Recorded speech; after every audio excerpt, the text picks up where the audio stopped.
Do you believe in the existence of extraterrestrials?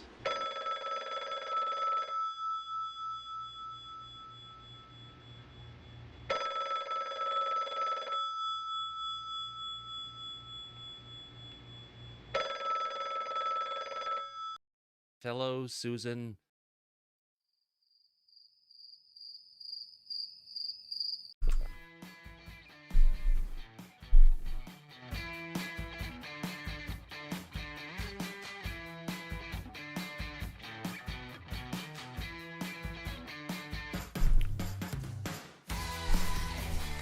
Good morning, good evening, or good afternoon, depending on where and when you're watching this broadcast. I'm Thomas Fessler, my friends, and this is Disclosure Tonight. Happy Monday, June 2nd, 2025. As the year moves on, and we're still trying to keep on figuring out what's up with this disclosure stuff. Is it going to move forward? Is it happening? And, well, yes, there's been a big document drop that happened over the weekend. It's going to take up a majority of the show, so let's get to it, my friends.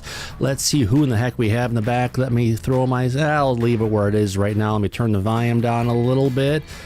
And let's go ahead and welcome in our audience. Who in the heck do we have there? Let's go ahead and find out. All right, in our audience today, we have Anton Ghost. Welcome to April R. Coleman. Anonymous Rex is back. Good to see Anonymous Rex. We got Azrael Aries, Kathy Spryer, Cindy Calloway, and Long Craig Smith. I see CT Well, Destiny Rocks, Dr. Julie's here, along with Eversore, Pink Floyd, Firefly, and Geraldine Durazio. How about that? We got Grey Jedi Gundams here, along with Howling Husky, Idaho Strong, J-Cat, Jonathan Horvat, Lon, Maritime Unprepareds, along with Megan Betts, Michael Wong, Mr. Grimlock, and I see Necessary Dialogue. We've got Niles Guy, our resident Pitbull. Patrick, the Mysterious, is here. I know who that is.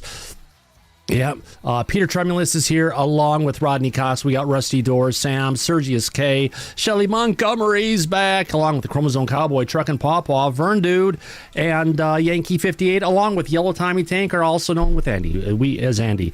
You know, we can't forget one more thing. We got to welcome in our dear friend Kelly Broughton, those piercing blue eyes, and Mr. Kelly. Good to see you back. Wow, I got through it before the show intro is done. Let's go ahead and jump into the studio. And let's get things going. There we go. Well, he's back. Mike, Disclosure, how the hell are you? Doing well. We're going to have a very interesting show and a lot to talk about today. So I think the audience will get a kick out of it. Oh, gosh, yeah. We will. Over 600 pages dumped from the old OSAP program that was headed up from the DOD to investigate the phenomenon. 600 pages. We had one document about over 500 pages that was dealing with the overall program of what OSAP was up to. Man, they had some interesting things going. We'll be jumping into. And what else are we talking about? Yeah, the TAC again. Yes, a 500, almost 50 page document together. Well over 600 pages of documents that are out there on the internet right now to go ahead and literally talk about the phenomena, my friends. Holy cow, we got a lot of stuff to get into today. But before we jump into the news, for any of you friends out there that have this subscribe at Amazon Prime, there's a lot of us out there, and you get the videos that go along with it. Usually not that good, but sometimes they can be. Let me go ahead and see if I can bring this up. Document solo. It worked. Perfect. The program. Yes, for anyone who hasn't seen James Fox, the program, it's currently free to watch on Prime Video. How about that, Mike? I haven't had a chance to watch it yet. Have you? No, sir, I have not. Like a good number of other people that for some reason really doubted the credibility of that documentary. Well, I don't know why, but it's a shame. You can't throw out the... Oh, that's screwed up on that one. Let's get to... here we go. You can't throw out the baby with the bathwater on this, Mike. While we'd like to, unfortunately, there was some investment going into the wonderful, the illustrious, the Mr. Jason Sands, a very controversial whistleblower that's out there that, went down in history as, for all the wonderful things he may have not done. Yeah, it was definitely something that people have been questioning out there. Yeah. Even James Fox himself, in an interview after the documentary was released, questioned Jason Sands' live during the interview about some of the claims. So it's not a good look. Not for him, not for the documentary he put out there. That's why I have a feeling it's now being shown for free. Well, Mike, wasn't there a situation where Jason Sands and James Fox were on Joe Rogan, I think? It was on somewhere. It was on somewhere. It was. I don't it think probably it was wasn't Joe Rogan. Rogan, but as part of the conversation, when Jason Sands started saying some stuff, it came back from James Fox say, if you continue that sentence, I am walking out of this interview right here and now. Maybe it was with Jesse Michaels? Someone. He also said the claims that Jason Sands was making at the time about being a hired hitman for the government to assassinate aliens was a credibility killer. That's from the mouth of James Fox himself about Jason Sands. So not a good look, and not especially not publicly. No. So I have a feeling that's why this documentary of his didn't really take off as intended. Well, you know, it almost got possibly usurped by the age of disclosure, which we're now in June. We heard about it, and we actually, Mike, we heard about this, what, in August of last year or so? Yes, we were talking about it to the audience from last year. That's correct. No, before we could even talk about it with the audience. I think it was July, August time frame. Either way, we've known about this for some time. It seems to be the movie of where it's going to be. However, oh God. It already premiered at South by Southwest. I know, but where is it? It's not anywhere to be found. It's not on Amazon. It's not on Apple. It's not on any Netflix, on any of the major streaming services, because the director wants to get his video only released in theaters, and there's no major distributor that's willing to get behind it, not just as a movie, but for all the money that's required to put into a theatrical distribution. That's correct, because let's say, for example, that a major motion picture has a production budget of, let's say, $25 million, just as an example. Yeah. After they finish and complete the film project, the studio that's backing it now has to spend an equal amount to the production budget just for marketing. Oh gosh, that's what I was saying. It's the marketing dollars that are going to kill it, because the money's already, the video's already bought and paid for by the investors. They just want to get a distribution deal, and that's where the money needs to get ponied up, especially by the, what do you call it, by the distribution company, whether it be Sony or Warner or on Netflix, Disney or whoever it could be. Yeah, Netflix. Amazon. Yeah, somewhere. Somebody, but they're not really too eager to do that. And one of the other reasons also is because the at the South by Southwest premiere, people saw it, reviewed it, and the reviews were mixed. They said the stories that are being told by government individuals who are now retired is certainly interesting, but they pointed out that there wasn't a shred of evidence to back up any of their claims that they saw. And that makes people say it's just another trust me, bro, he said, she said story. And everyone's heard a million of them by now. They're not really too interested in hearing that again, or paying for it for that matter. Yeah. Behind a paywall. You know, that's where so many things tend to go these days. Even Stephen Greer, who had all these videos and movies that were up on YouTube, he was giving away for free, all taken out of the free area, and they have been thrown into behind his paywall.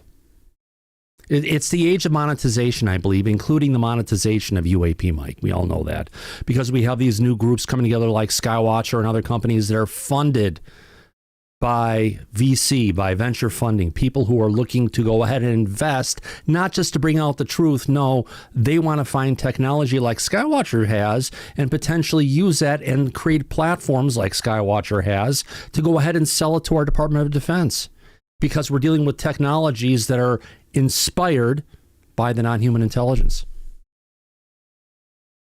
Yeah, that's true. But I could tell you, out of all of that, what I found out recently is that the actor who plays Deadpool, Ryan Reynolds. Oh yeah, he has his own production company. And is he doing another UFO movie by chance? He is doing a movie about a reporter that investigates Area 51, and it's a conspiracy thriller that he's going to have done from a major motion picture studio like Paramount, and they're going to film it and release it. Now, do you know who broke the story on Area 51? Because at one point people didn't know it even existed. It wasn't on the map. It was George Knapp. So Really? basically, yeah, really. I thought So that when it means- was actually broken with the story about the Tic Tacs and everything, that actually came from Dave Beatty. Dave Beatty came. Yeah, you're right. He broke the story about the Tic Tac and the Nimitz And the whole incident. Nimitz incident, and he had a bunch of videos and a bunch of research that went on to it. He deserves the credit for the time he's put in, Mike. He absolutely does. But my point is about this new studio production that is about UAP. It's also based on George Knapp. So they're investing real money in somebody who's credible to the community. And they're going to put that out there and put the money in. And they're going to make it a fictionalized story, but it's going to be based and wrapped around truth. So that they'll put the money into. They'll invest for that. Oh, you Not better. for what's been made already by Dan Farah or James Fox. Yeah. Absolutely, my friend. Absolutely. Now, if we can get into the details coming up of our main topics for tonight is, yes, there are a bunch of documents dated back to 2010, unfortunately, but it's documents that should have came out already, but it definitely looks like, Mike, these documents were leaked by an insider, one of the people who actually potentially worked for Bigelow Aerospace Advanced Space Studies. Right. Now, an interesting side note before we get into the heart of the story. If you remember, and we talked about this on the show for a long time now, Bob Bigelow was running OSAP, first BAASS, then OSAP, and he was dealing... No, BAASS was contracted by OSAP Right. to do all the work.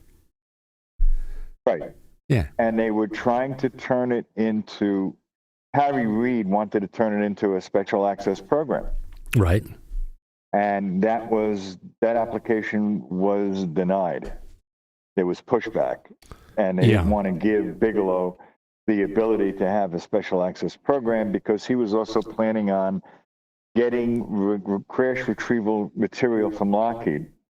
And that was shut down from members of the CIA within the government. Right. But because it played out the way that it did, and OSAP was not, and BAASS was not a special access program, what that means is any of the documents that they compiled, like these reports, they're not classified. They may be proprietary to Bob Bigelow Aerospace, but they are not classified government documents, not in any way, shape, or form. Because if we take a look at the report we've got going here, let me just zoom it out a little bit like this. This is the big one I was seeing earlier. Yeah, if you get down into it, clearly what's gone on is if you look at the right side of the page right up here, Mike, you see all the little things coming off to the side. That's from the binding. We go to the next page. The binding is now on... Find myself. Here we go. The left side of the page. And this varies from page to page to page. So while things have been straightened and brought together, it looks like an original copy of this report was literally taken from Bigelow Aerospace by one of the people who are working on this program, brought home, and now they've actually taken it, they've cut off the binding, they've actually scanned it in and released it as a searchable PDF. They did, which is a lot of work. But the point is that's that the easy when you part said- these days. Yeah. You got to. When you said, go ahead. go ahead. No, you go ahead.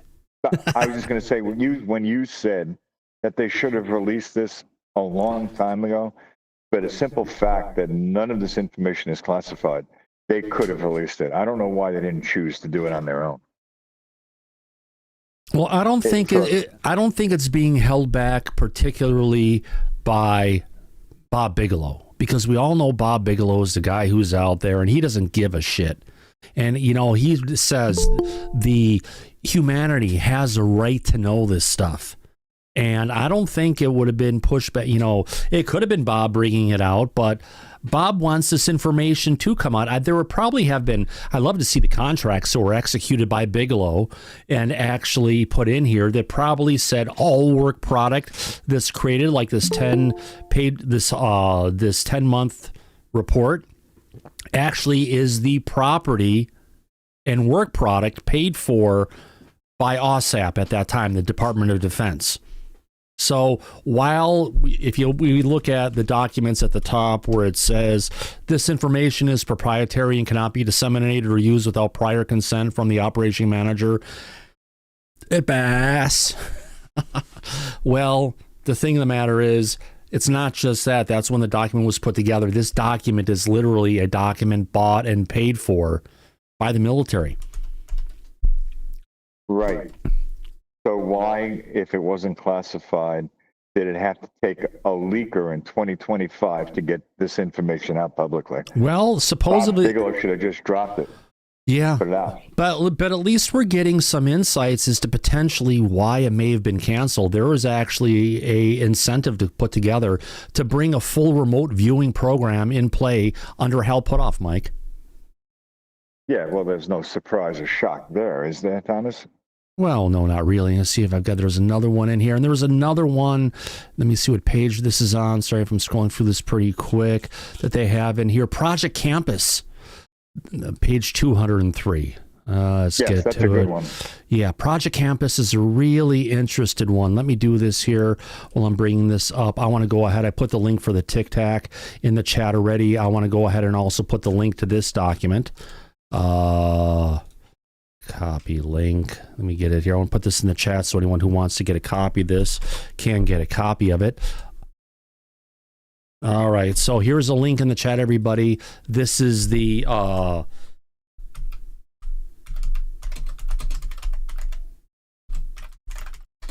10-month report.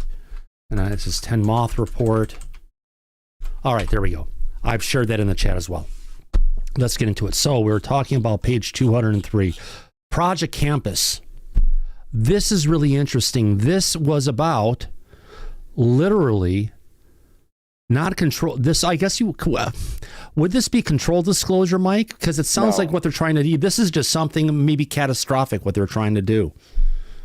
What they were trying to do, my understanding of this project was that they were trying to enlist for the research and the amount of work that Bigelow realized needed to be done. He was reaching out to regular universities. Yeah. But because of the stigma associated with this subject, the universities didn't want it to be referred to UAP studies. So Project Campus had them looking to undertake certain aspects of the scientific research, but call it by another name. Right, but there's more than that, Mike. There was, let's get into this really quick. So the overarching objective of Project Campus was to stimulate, motivate, and encourage the senior levels of the academic community within the United States to involve themselves in the study and research of a very advanced aerial spacecraft that is presently considered phenomenological. That's the first objective. The second objective is to extract from this large untapped body of resources of information that's been not previously obtained, meaning that we've got a bunch of knowledge, a bunch of information that's out there that we have not brought out and shared with the community at large. It's been stovepiped, kept inside of executive branch unacknowledged special access programs coming from executive branch, the president, right? Correct. That's right. Now, the third objective is to stay ahead or worse, catch up on the similar efforts that are underway in foreign countries like China. It's BAASS's opinion that such research efforts conducted on a significant scale in foreign countries could or would eventually pose a threat to U.S. national security. All those are two favorite words, Mike. National security. They can sit and spin on this, I tell you. Such a significant program could provide a serious positive stimulus to academic research in science and math, thus figuring the military capabilities of those countries. Not only that, I can find the next spot I have in here. they actually had a program besides the studies and everything they were doing here. Let me jump back in here until I can go ahead and find it. Mike, that they were actually going ahead and trying to put a program in place to go ahead and share information in a roundtable format at universities and stadiums across the country to bring forward the understanding and knowledge in a public discussion that UAP or UFOs and the non-human intelligence are indeed real. That's a big one. So they, besides wanting to get the information out to the general, for studies in universities, they wanted to bring this information out to a public venue with a celebrity host, and they wanted to have someone from BAASS, and they wanted to have other people up on the stage in really nice high back, curvy chairs to go ahead and actually start bringing this information forward to the public. I'm not sure if this is some of the stuff that helped get this canceled, but trying to find the key word that got to it on. It's an interesting situation of, disclosure that we've never heard of anything coming out of the federal government like this in perpetuity. Oh, never. That's correct. Right. New information. Oh, gosh, yes, absolutely. Where's that at? I just saw that one fly past me. All right, they wanted Ashes, go ahead. You have your hand up. When you're talking about people in the high back curvy chairs, would you maybe be referring to places like Harvard with Avi Loeb? Oh, hell no. Or like Battelle Memorial Institute, or the JFK Foundation? All right, I found it. Here we go. So this is called Project Forum. Let me bring this one up here. Let's jump into this one. Here we go. Document guest. Not that one. Guest desktop. Here we go. All right. So this one is called Project Forum. The overall intent of this program is to raise the level of awareness of the importance of ET, as in phone home, and the potential disclosure in North America, since it is readily acknowledged that to attempt to influence the entire country in this way, which is meaning to reverse the effects of decades of systematic debunking on the UAP topic. Hello, Susan Goff. You know what we're talking about here. Is too ambitious. A more feasible approach would be to maximize efforts by concentrating on a small area of the United States, preferably with a high percentage of intellectual leaders and trendsetters. Fix this as we get into it. This is really interesting.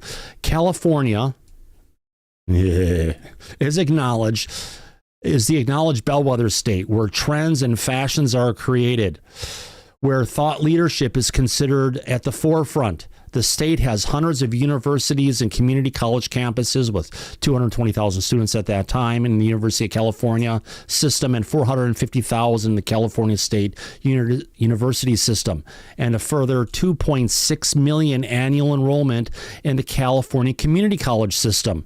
Central and Northern California coastal areas, beginning with UCLA, UCSC, and moving north through Silicon Valley and encompassing Sacramento, UC Davis, would be targeted for Project Forum. And this isn't just pie in the sky. These are actual plans that the OSAP program had for bringing it out. Let's get into it. What is the logistics of Project Forum? It's a series of discussion forums that will be located on strategically chosen university campuses in Central and Northern California, will be orchestrated by BAASS, and in the latter 6 months of 2010. A multimedia approach will be utilized in order to dramatically expand awareness of the discussion forums in Central and Northern California. An emphasis on hiring celebrities as co-moderators will serve as an additional draw to the public. Beginning in May and June of 2010, monthly forums involving carefully calibrated what-if scenarios would be initiated in front of audiences ranging from 500 to 1,000 people at each location. What are the structure of the debates? 3 or 4 experts in the topic at hand would be seated in wingback chairs with a living room atmosphere on a raised stage in the university auditorium. Stop doing that, Thomas. Make sure you can see it. All right. Located on the stage. An audience between 500,000 individuals will be seated in the auditorium with multiple open microphones located strategically for easy access. Wow, Mike, they're even planning for good audio up front. Go figure. Audio is key, Thomas. Oh, I know. Especially when people are asking questions and are participants and you want to record it for posterity. A series of large screens will display discussion topic at hand and will change to present relevant information and facts if needed to move the discussion along. The celebrity moderator will outline the premise of the discussion, that these are a series of intellectual debates that seek to explore the consequences of disclosure to selected demographics in society. The central premise for these debates is that the existence of UAP and ET visitations are true. This existence is assumed and is not a subject for any of the debates. The central premise cannot be overemphasized. Otherwise, the debate will be quickly dragged into the usual morass of discussing evidence. Both BAASS and celebrity moderators will tightly control the discussion so that these dead-end discussions are terminated quickly. The initial discussion will open to the panel, for example, a panel of politicians that might also include political celebrities to discuss the political ramifications of disclosure, and then quickly engage with the audience. Both moderators must be nimble, agile, and able to lead a discussion. The BAASS moderator will be the expert on the topic discussing and will step in to lend a helping hand if the celebrity moderators falters on facts or is asked a question that is more profound that he or she can handle. The emphasis of the forum will be on intellectual debate, focus on rational arguments and spirited discussion. It will be the moderator's job to shift the discussion in the debate if the debate is becoming tedious or bogged down in unnecessary minutia. In order to sustain multiple forums with audiences of 500 to 1,000 people, BAASS will launch an aggressive multimedia promotion. The program will stand or fall on the ability of BAASS to orchestrate an aggressive promotional campaign and the ability to acquire noteworthy panel participants and to maintain audience interest. What are they going to start with? Remember, 2010. They're going to do an internet promotion. They want to do a radio promotion. They want to do a newsprint promotion. They want to do television promotions. They also want to bring in celebrities. But doesn't this formula that they just laid out, that you're covering right now, it sounds like something we've seen and heard before. Yeah, Lou Elizondo. 100%. This talks a kind of what, although Lou didn't get out there and didn't get on a stage with all these different people and everything, his going around and talking on many different podcasts in different areas brought a lot of people's attention to this. It almost sounds like part of this is almost maybe the plan behind what some of the stuff Lou's been up to. It's nothing bad. It's actually really good. Not just Lou, it's Congress as well, because if you remember, you just covered that BAASS wanted to have politicians involved in this. Well, don't we have that now? Isn't that what's going on with Congress? I think it is. Kind of, yeah, but we got some schmucks in there, let's be honest. Well, that's always been the case with Congress and government. But we're talking about the House, we're talking about the Senate, we're talking about the mess they created with RO. They're like, ADD squirrels. It's like, oh, look, something shiny, let's go for it. And they forget about what they're talking about. Or when they get in front of the camera, they're putting their left foot in their mouth and they're saying bullshit that just doesn't add up, like Annapolina Luna lately. Yeah, but what I find particularly interesting and kind of somewhat like a red flag is when it said if the conversation goes in the direction of wanting evidence and proof, they could change the subject or close the conversation down. That's also what seems to be going on today, is it not? Yeah, it is. Right. Yeah. As they get into it, essential purpose of this program will be by virtue of raising the profile on the topic in the state of California via the multi-pronged media attack outlined above. BAASS will significantly increase the flow of cases that are coming into the organization. Why? Because they actually want to have establishment of a UAP case hotline and email discussion center. Remember email lists, Mike? I think that's what they're talking about in this one. It is. And I know that we still have large email lists that are going on today. Oh, yeah. Doesn't our dear friend Jack Safardi have one of those? Oh, yes. He most certainly the does. guy who, let's call him Mr. Jackoff. Yeah. Yes, or in the past, like he used to call Lee on the show, Mr. Wikipedia. Yeah, or schmuck. Yeah. That's Jack's favorite catchphrase. Oh, I've been using schmuck forever. Oh, yeah, so have I. So, but it's interesting. So this is now what BAASS was planning for back then, almost nearly 2 decades ago. And it seems to be in play today in the community. It's been Mike, it's been how long was a century? 100 years? Yeah. It's been a quarter of a century since this document came out. I know. Ed Brown, you have your hand up, my dear friend. Actually, Abe had his hand up too, but let's get to Abe first, and then we'll get to Ed. Abe, go ahead. Maybe not. Selected demographics. That was my question. That's what I was questioning. What are the selected? What was the question? What did it mean by selected demographics? Demographics, the age of the people, what they're, where they're at in their life, and what their interests are.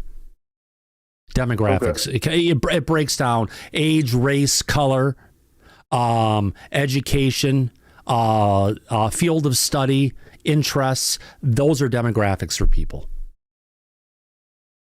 Does it make sense? So they were looking for the kids in college. I understood the demographics, but what did it mean by selected? Selective. Meaning they went down the list of all the potential demographics and they clicked off all the different things that they thought applied. Okay. Or the people that they wanted to target specifically. Yes. Probably the new generation to get them focused on this, and probably people who are well-to-do, well-educated, that can actually have an effect in the public and making policy. That would be my guess. Yeah. Okay. Yeah. All right. Makes sense. Excellent. Let's go on next to Ed Brown. Go ahead, Ed. Well, I think we've been talking about this quite a bit, so I hope I'm not repeating myself, but we've been chasing this rabbit since about 1947, 48 time period. And, now the people that were at Roswell that were witnesses, they're all dead, which leads me to this suggestion that 20, 30, 40, 50 years from now, after Lou Elizondo and all those guys are dead, and I'm certainly not saying that as a death wish, but just, old age. Including myself and yourself included at this point. Well, believe me, I'm going to be going long before that.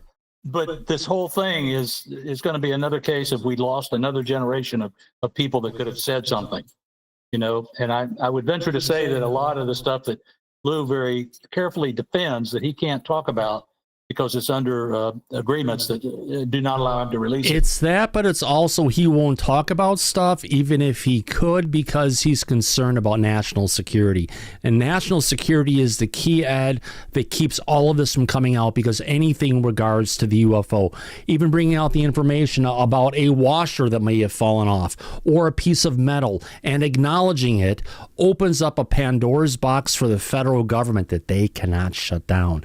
And that's why they won't acknowledge anything. Yeah, it sure does. It just, but I'm so pessimistic. It reminds me of Lucy and Charlie Brown and the football. Oh yeah, just you got someone in the chat with that as one of their as their logo. Like and Lucy in this particular case is Anna Paulina Luna.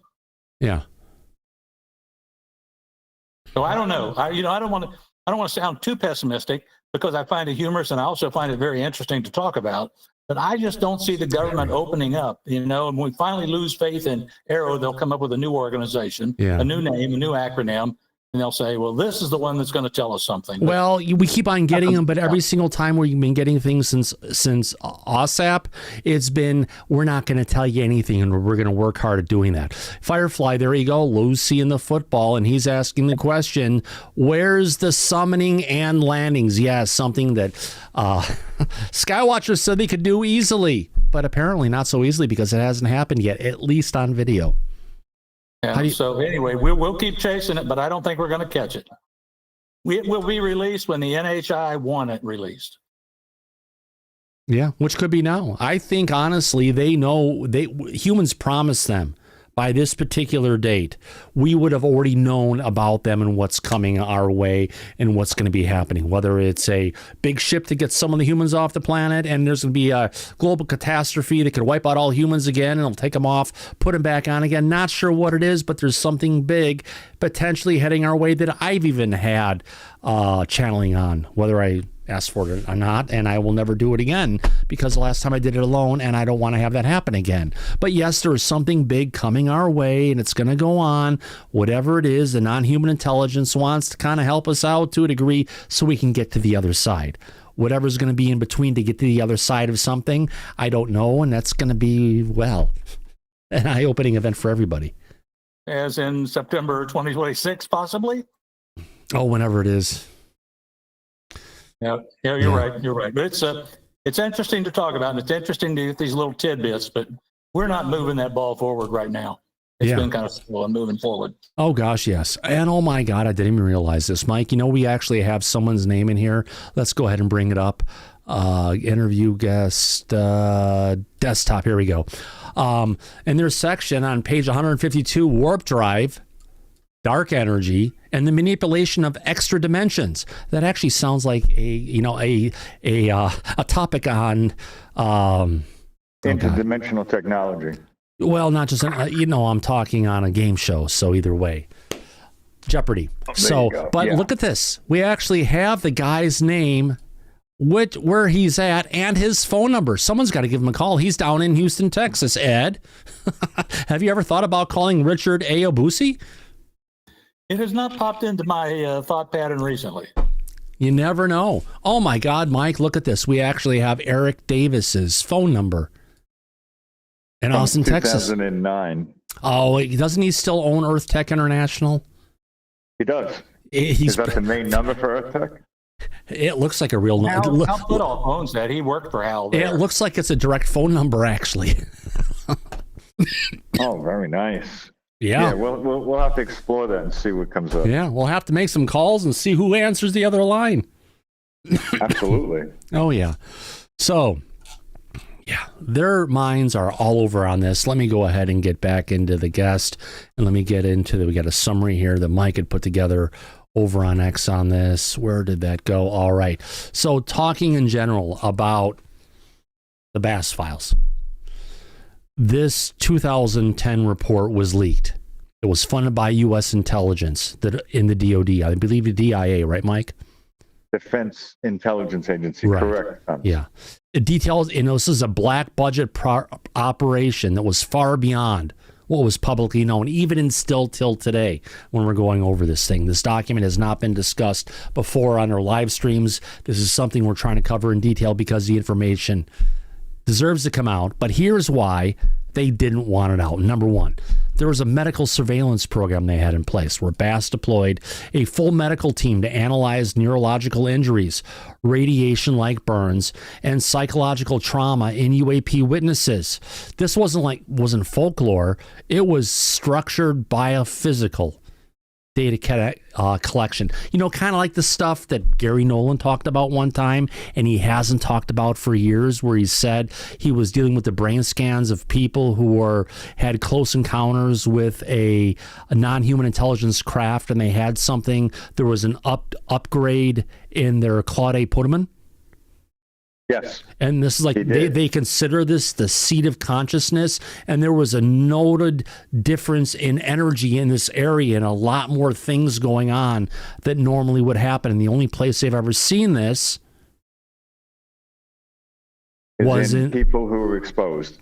The Bingo. contact. So, and this is the kind of stuff OSAP was looking into. And I'm really, it ends with Gary's got this information. He's trying to say, oh, we can't talk about it because the individuals, yes, Dr. Nolan, but if you take that information, you don't talk about the individuals or anything that is identifiable about those individuals. Just talk about the scans, potentially what they said they encountered. Don't talk about where, don't talk about any of that stuff. Get into the details of the condition that they have. Mike, that kind of information could easily be discussed, just like they discuss information in cancer studies and other things. Why it's not being brought forward, it honestly sounds like Big Brother or Big Government has their hands in on Gary's saying, don't you talk about that. Because he was contracted by the Central Intelligence Agency, and it was hundreds of employees and military personnel that were exposed to this type of effect, and he was studying it. But because of the classification of this information, sources and methods, he's not allowed to speak publicly about it. But it sounds like a lot of this was in the BAASS report, and they went into it in detail as far as the studies that they were performing. Yeah. Which I summarized in the post. Oh, we're about to get there. We haven't hit there yet. Quickly, Anonymous Rex asked a question. Can we talk about Skywatcher releasing a video of potential balloon clusters, calling it a UAP? I think I saw one where they had said, oh, God, this is a UAP pretending to be a balloon. So Yes. There's a lot of interesting things that are being brought forward. Now, I've seen videos, Mike, from very reputable people going ahead and showing UAP flying over the Pacific Northwest here over Woodinville, Washington, where they're completely invisible to the eye. There's a chevron shape moving by itself or a chevron shape moving in concert with an orb that are flying behind commercial airliners in their radar wake potentially, so they can move around undiscovered. So that makes sense. They're moving in a way you can't see them. The only way you can see these things is to go ahead and look at them through a camera. They can see down to negative 60 degrees Fahrenheit. That's really freaking cold. And that's the only way they'll show up on any kind of thermal display. So that's something that's gone on. Talking about potential balloon clusters calling UAP, they're talking about the disguising effect. They're saying that these UAP are out there, they're moving around in our atmosphere, but they're disguising themselves as life forms on this planet. An interesting topic, Tim. Thank you for going ahead and bringing that up. If we can, Ashes, you have your hand up. I've seen you cycling. I have a question. I'm getting so frustrated with the CIA, and I'm just wondering if anybody knows what the government's excuse is for keeping them around. They were supposed to be closed off and done a long time ago. Well, the CIA is there for investigating things of foreign adversaries outside of the United States, right? I think that's isn't that the domain for the CIA? Well, It is. Doesn't the DIA do that though? Defense Intelligence Agency is completely different than the CIA. But it's supposed to be for foreign intelligence, and one of their prerequisites to be in the CIA is you have to be willing to be a good liar. Well, here's the thing. Would you consider the non-human intelligence being a foreign entity to the United States, whether it's a foreign organization or a foreign government or foreign entities? Yes, they're not from Which gives here. them jurisdiction. I'm That's not right, sure. Personally, I'm not sure about that, but. Oh, I am. And we've talked to lawyers like Ivan, who's come on the show recently, and many times before that, as Lou's personal attorney. Yes, the legal standing is, Ashley, that if you have a non-U.S. government type of intelligence, doesn't matter if it's Chinese, Russian, or alien, it is considered to be within the domain and purview of the Central Intelligence Agency, which is why they've been running these legacy programs since 1947. And it could explain why we've seen Lou Elizondo walking around, or it's been reported that Lou Elizondo has been seen reportedly walking around the airport at Langley Air Force Base. Yeah, so it all ties together, Ashley.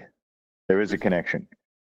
And all of the stories that have broken, and we've covered them, are showing that the CIA has been in control of crash retrievals and reverse engineering, working with military-industrial complex like Lockheed Aerospace. It's all controlled by the CIA.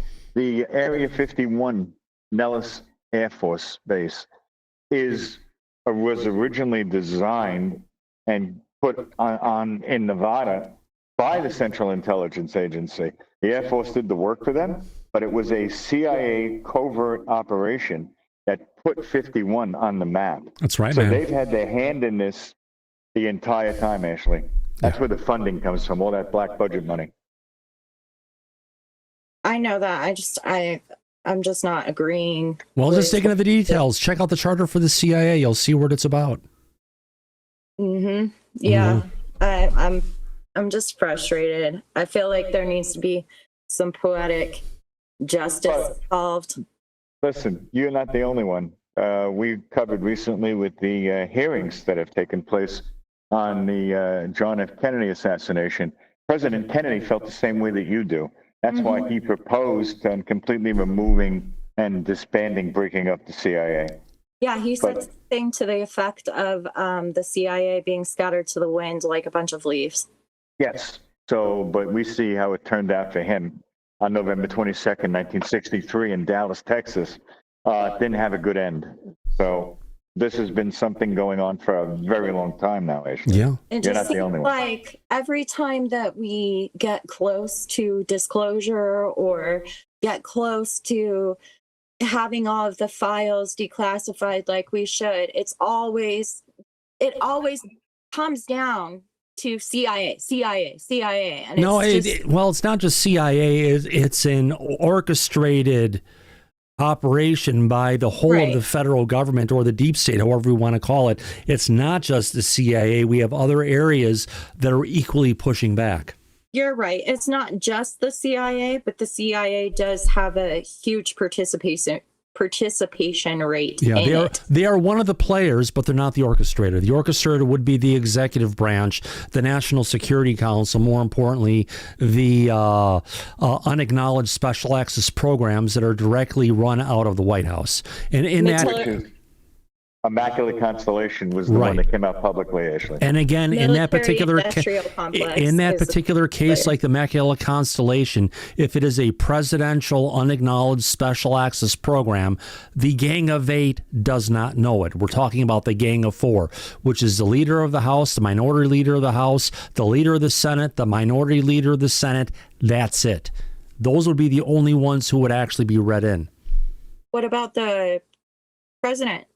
Well, the president, yeah, of course, but I'm just talking from Congress and the Gang of Eight of the people who would be read in. We're looking at the Gang of Four, which is a smaller scope. And those would be, yeah. What about the Senate? Because the Senate has been there longer. I already called that out. Okay. It would be the minority leader in the Senate and the majority leader in the Senate. The head of the intelligence or military, if you want to call it centric subcommittees, they wouldn't have any part of this. This could be one of the reasons why Mike Johnson in the House of Representatives will not give the authorization to do a select committee coming from the House of Representatives to figure out what's going on with this UFO problem. I think also to some extent the government either doesn't care or just doesn't understand. Oh, they care and they understand, but they have their agendas of national security and the rights of the people who deserve to know this information, Ashes, be damned. They don't care about us. They only care about national security, and that's the biggest concern I hear about Lou Elizondo time and time again. I couldn't do it if it would put us in any kind of issue of dealing with our national security. That's the problem, because everything with UFOs has been thrown under the national security umbrella, and they can't get past it. I have a theory about why national security is so top of the list, and I don't really think it has anything to do with security, although it might have a little bit to do with it. I think it's one of the biggest things they money. have is they don't even want to inspire our enemies with regards to this technology. That's why it's so important, because whoever can figure this technology out first will rule the world. Yes, and our biggest export is defense equipment. Yeah. That's military industrial complex, Yes. but that's more prosaic in Yes. nature. If we can, Mike, It's not about. Go ahead. I'd like to get back to the article if we could. I Please. apologize. No problem. So again, they had a human, or I would say medical surveillance program where they deployed a medical team to analyze neurological injuries, radiation like burns, and psychological trauma in UAP witnesses. It wasn't folklore. It was structured biophysical data collection. Now, here's the thing. RO was supposed to have scientists and different people that they could go ahead and deploy when things were going on, when people were being injured, when sightings were happening, to observe it. And none of that original legislation that was put out there in the founding year of RO, when it was actually operationalized, has ever happened. That's why we always see a lot of these bullshit documents coming out from the House and Senate that get passed as laws, and there's never any teeth in any of these legislation, Mike, that actually says, if you don't do this, this is what we're going to do. So even if they want to go ahead, like Saul wants to go ahead and pass the UAPDA, try and get it through a third time. No, we're going to waste another year, Mike. Because all we're dealing with, honestly, I'm the only one who's out there saying it, a document written by Carl Nell himself. That's why he has so much invested in it. That's why he's behind it. And that's why it's failing. We have a former colonel who couldn't get any higher, no matter how hard he tried, to go ahead and try and get this disclosure to happen. Mike, was the Kennedy... if you want to call it, following the Kennedy disclosure plan, is that a good plan or is it failed? Oh, it's a shitty plan because it didn't accomplish its goals. And look at how long that all dragged out up until recently, right? And it's still dragging out. Right. And we still don't have the answers. Right. So Yeah. to follow a plan that failed, obviously, is either intentionally done to prevent it from moving forward, or it's just insane amount of incompetence. And don't forget, Mike, who is the architect? Who is the architect of controlled disclosure? Oh, that would be Carl Nell. Bingo. If you want this controlled disclosure, which means we're never going to hear shit forever, and it's all going to be locked away, and they're going to have the reasons to keep it locked away, go ahead and let's get the UAPDA 3.0 put out. It's never going to happen. Honestly, it seems like his ties to the military-industrial complex are too tight. It seems like they're specifically looking to not have any of this information come out publicly. Yeah.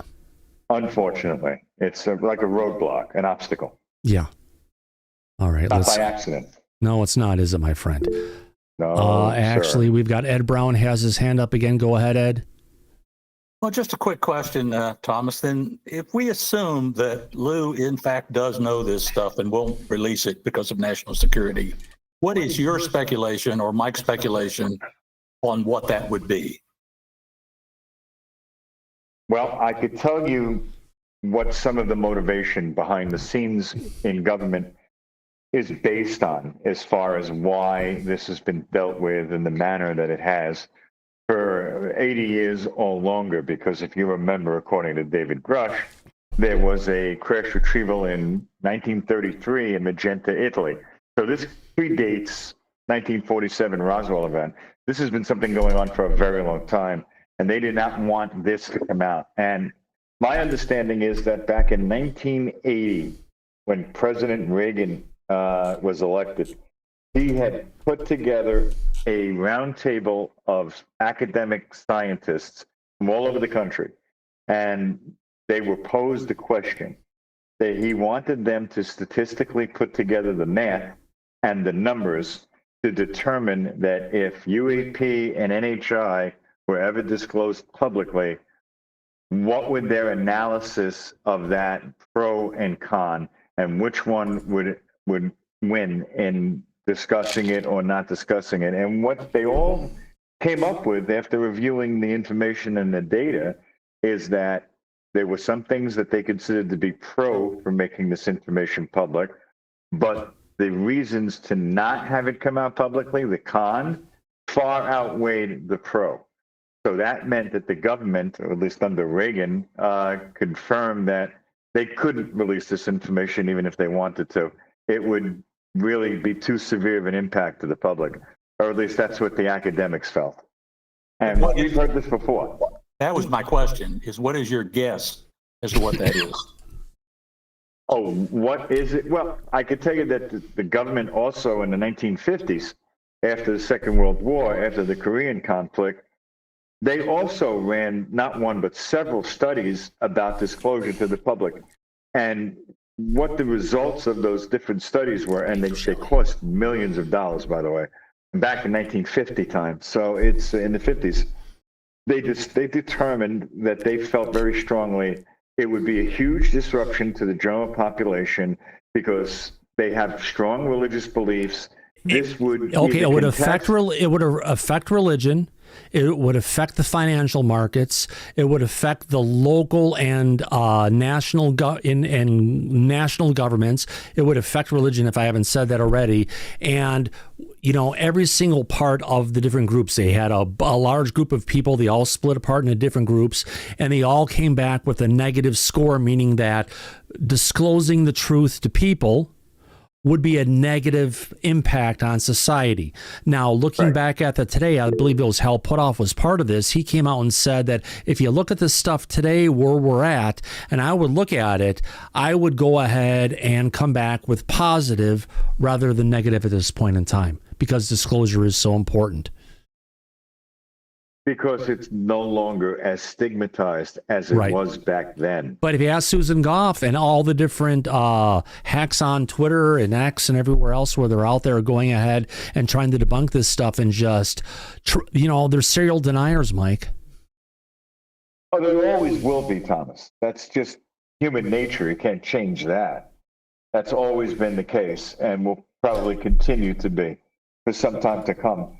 But it shouldn't have a bearing on this subject. And as far as if the truth should come out to the public, we know that it should, without a doubt. But right now, until the current administration decides to do something about it, to bring this information out, we're not going to get it. And you know what? Hal Puthoff said that, same exact words.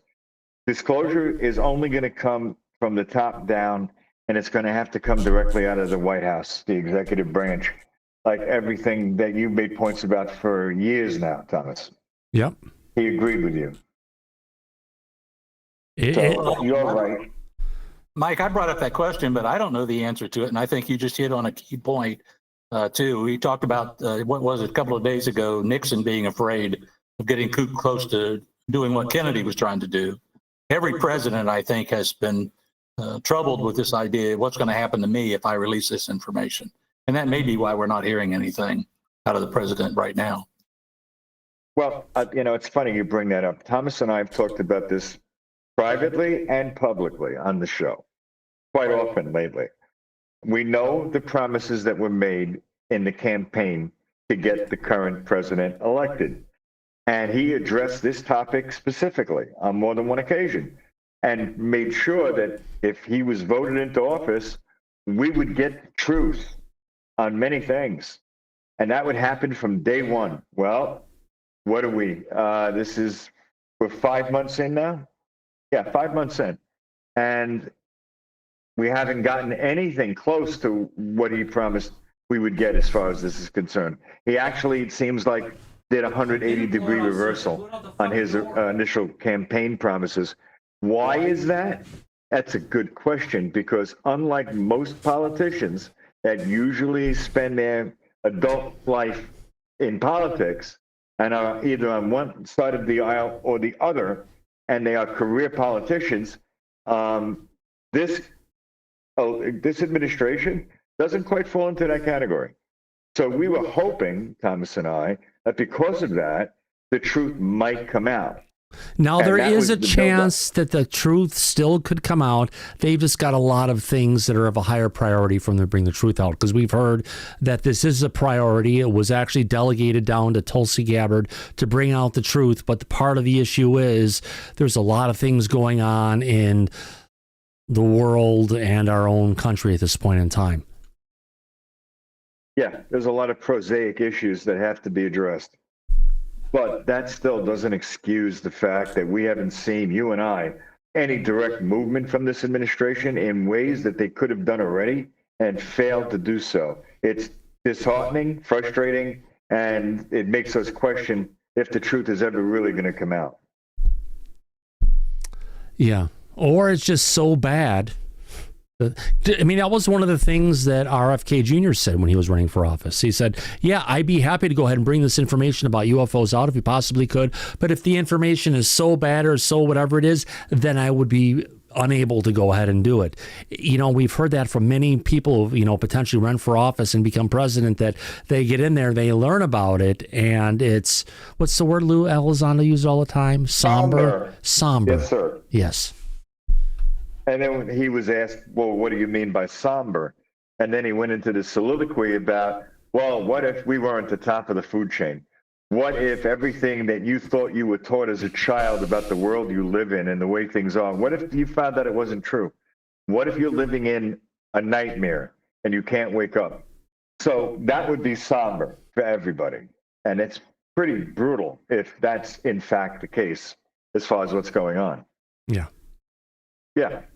I mean, there were analysts that were talking about the drone flap that we covered beginning of, what was it, November, the end of last year, November 30th. And what they said is, if this is a foreign adversary controlling these drones, these objects all over the United States, why wouldn't the government admit that? No, there was even a better statement that came from Marco Rubio saying, if these things we've been seeing are not from a non-human intelligence, we're screwed. That's it. He said it's an even bigger problem. Yeah, Those we're were his screwed. exact words. Yeah, it's Right. even a bigger problem, right? That's the issue. Yeah, exactly. Because the government that has almost $1 trillion in a defense budget every year, if they had to be forced to admit that for all that money, they can't defend us and they have no clue what's going on, they can't control it, we wouldn't want to hear that. And then the next day that they made a statement like that, no one would take their authority seriously. It would undermine the entire U.S. government. So they couldn't explain that publicly, even if they wanted to. Right. That we're being overrun with incursions and we can't stop them. If we can, No matter who Mike, it is. we've got a couple people in the back with their hand up. Michael first, and then Corporal Abe. Michael, go ahead. Sure. Yeah, I was going to point out what you were saying, Thomas, about the survey of or study of what people would think if we had disclosure.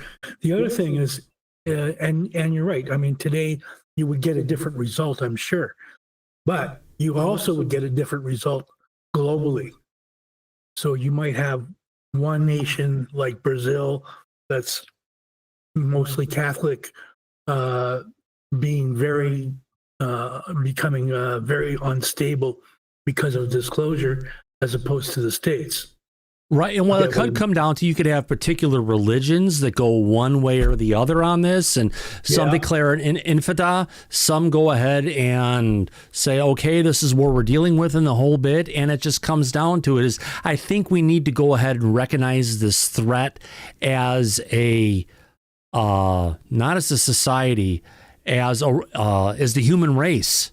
Put aside our country's borders, put aside our religions, and realize altogether what the hell we're dealing with. That would be the... So you wouldn't want to factor in your study, you wouldn't want to factor in what other countries and other nations think. No, that's very important. I mean, but it depends on, are you looking at this from the United States standpoint, fuck everybody else, or are you looking at this from a holistic, all-world standpoint? What's been going on from what we've heard for disclosure in the United States, it's all about us. What we heard from Reagan in the past, it was about uniting the humanity as one against a foreign invader. So you're looking at it globally. Yes. Yeah. That's exactly what I was saying. Yes, sir. And at any point, I don't think anybody is looking at it just from their national point of view. Well, I think people who follow this from all around the world are looking at it as a global issue. But if your question, Michael, was as far as what is this? This is something that is for the United States only, or are other foreign countries, are they going to have a say in this? Can they release the truth? Well, let's take a look at that for a second. We have the Five Eyes, which is major governments that work with the United States. And we also have, you said Brazil?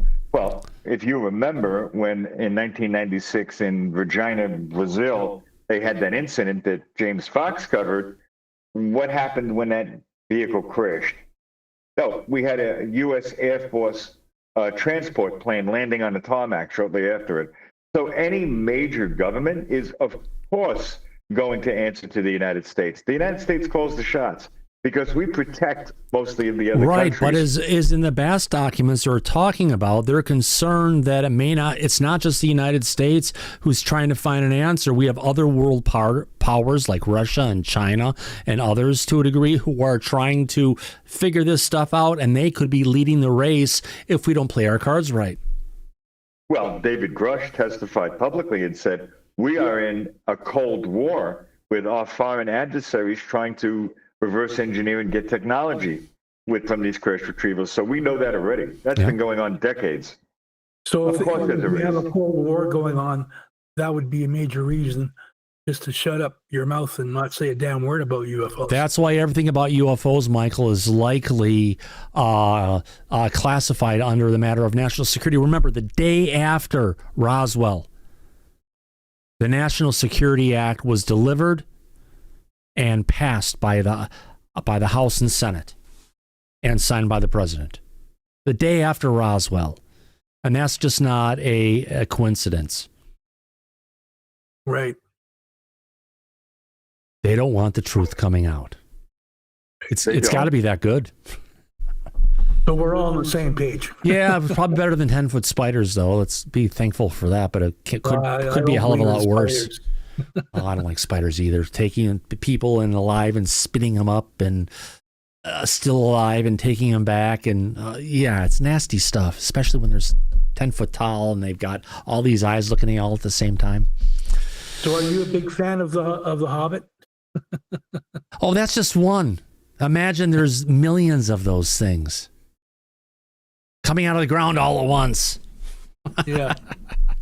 So what's interesting about this BAASS document that Thomas and I have been going over, one of the other sections of it covers the fact that at one point, Jim Lukatsky and Hal Puthoff were looking they wanted to catalog and make a database, BAASS did, of all of the information related to UAP, Mike, and they created it, and it wasn't just them. It was actually implemented by Jacques Vallée.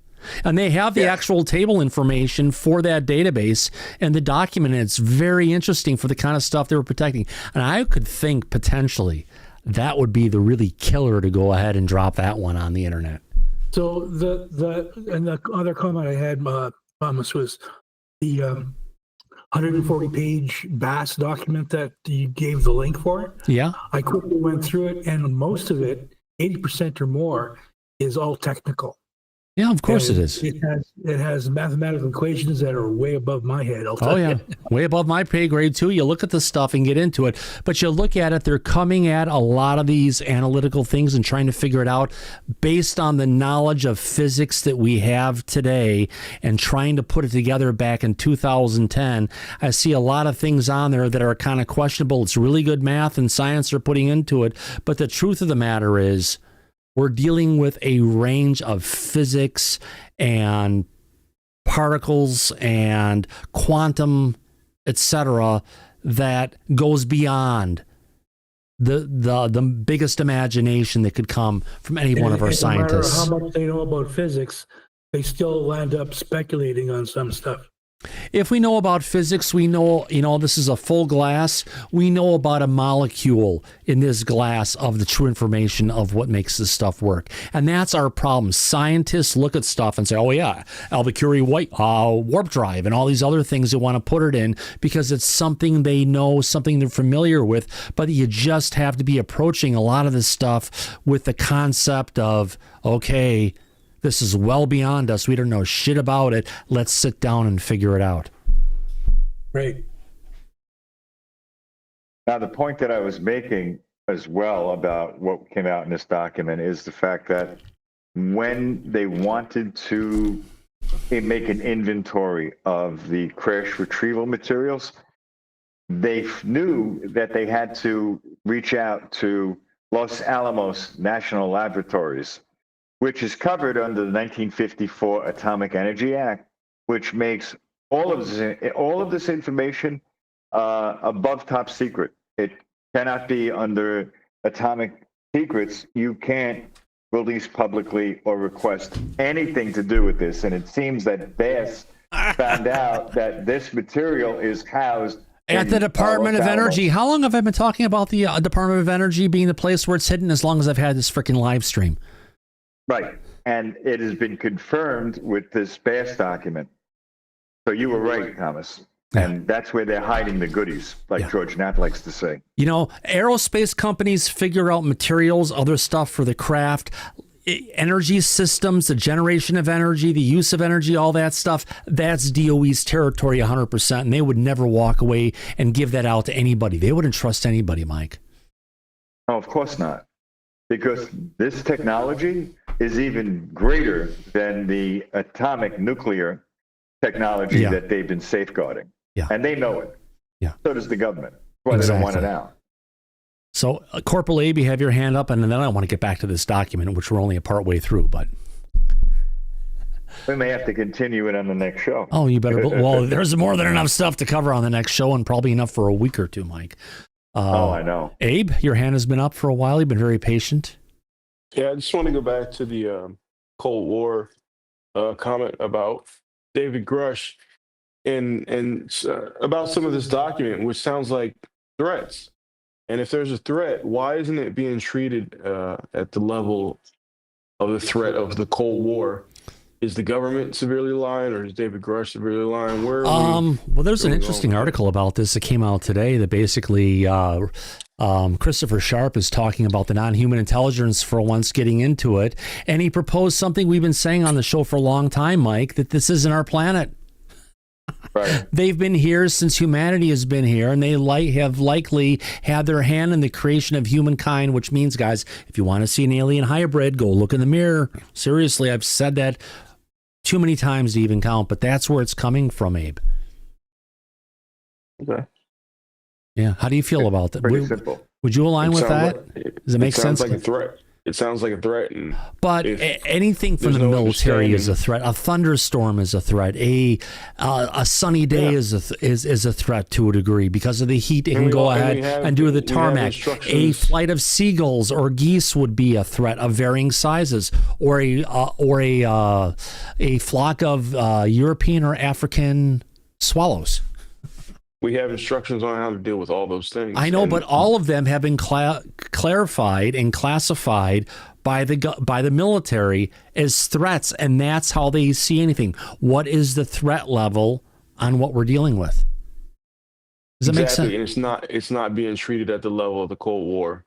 That's what my argument Well, it is. sounds like it's at the Cold War, but it's been said in the past that we're dealing with a situation with the non-human intelligence that we're beyond a 9/11 and Pearl Harbor scenario combined, because the inaction of our federal governments and their inability to actually go ahead and address the situation. But what comes down to it, if we've never had domain over our skies, we've never had domain over our waters, we've never had domain over our land, and it's all a facade that's been allowed by the non-human intelligence, but the government and military and everybody knows it's way beyond us and there's nothing we can do to stop it. And that's kind of where we're at. Like Mike said 5 months ago, the president said, hey, we're going to get to the bottom of it. And here we are 5 months later. No answer. And we're not to the bottom of anything. Yeah. And you know what? You're right, Abe. It is a threat. Yeah. And the government knows that. That's one of the reasons why they're suppressing this information. Because if everybody else thought that and it was established, there would be no control. It would just make things worse for no reason. It's better to keep quiet about something. Yeah, but Mike, I'm of the school. Bring out the information about aliens on Thursday. By Monday, everyone still has to go back to work and pay rent and put food on the table. What's more of a threat? The government not disclosing the information, Yes. or the non-human intelligence itself? Probably. My personal belief, I believe it's the NHI. Should it be a poll? Yeah, actually, that's good. Yeah, we could put Thomas, let's do a poll on that. The poll on which is more dangerous? The U.S. government keeping this a secret or the NHI being a threat to humanity? All right. Well. Start a poll. Which is more...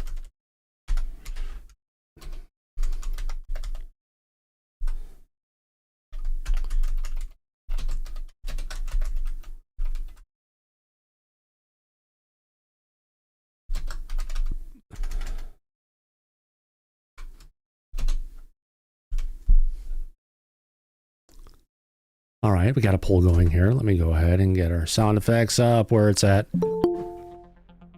All right, here we go, folks. We have a survey going on. Let me go ahead and bring it up on the screen. Hey, Google, set a timer for 1 minute and 30 seconds, please. Let's go ahead and see where we're at. And I'm loving where the audience is getting to, although I haven't even shown it yet. All right, let's go ahead and bring it up here. Our results coming in so far from our audience. 83% of our... The question is, which is more dangerous?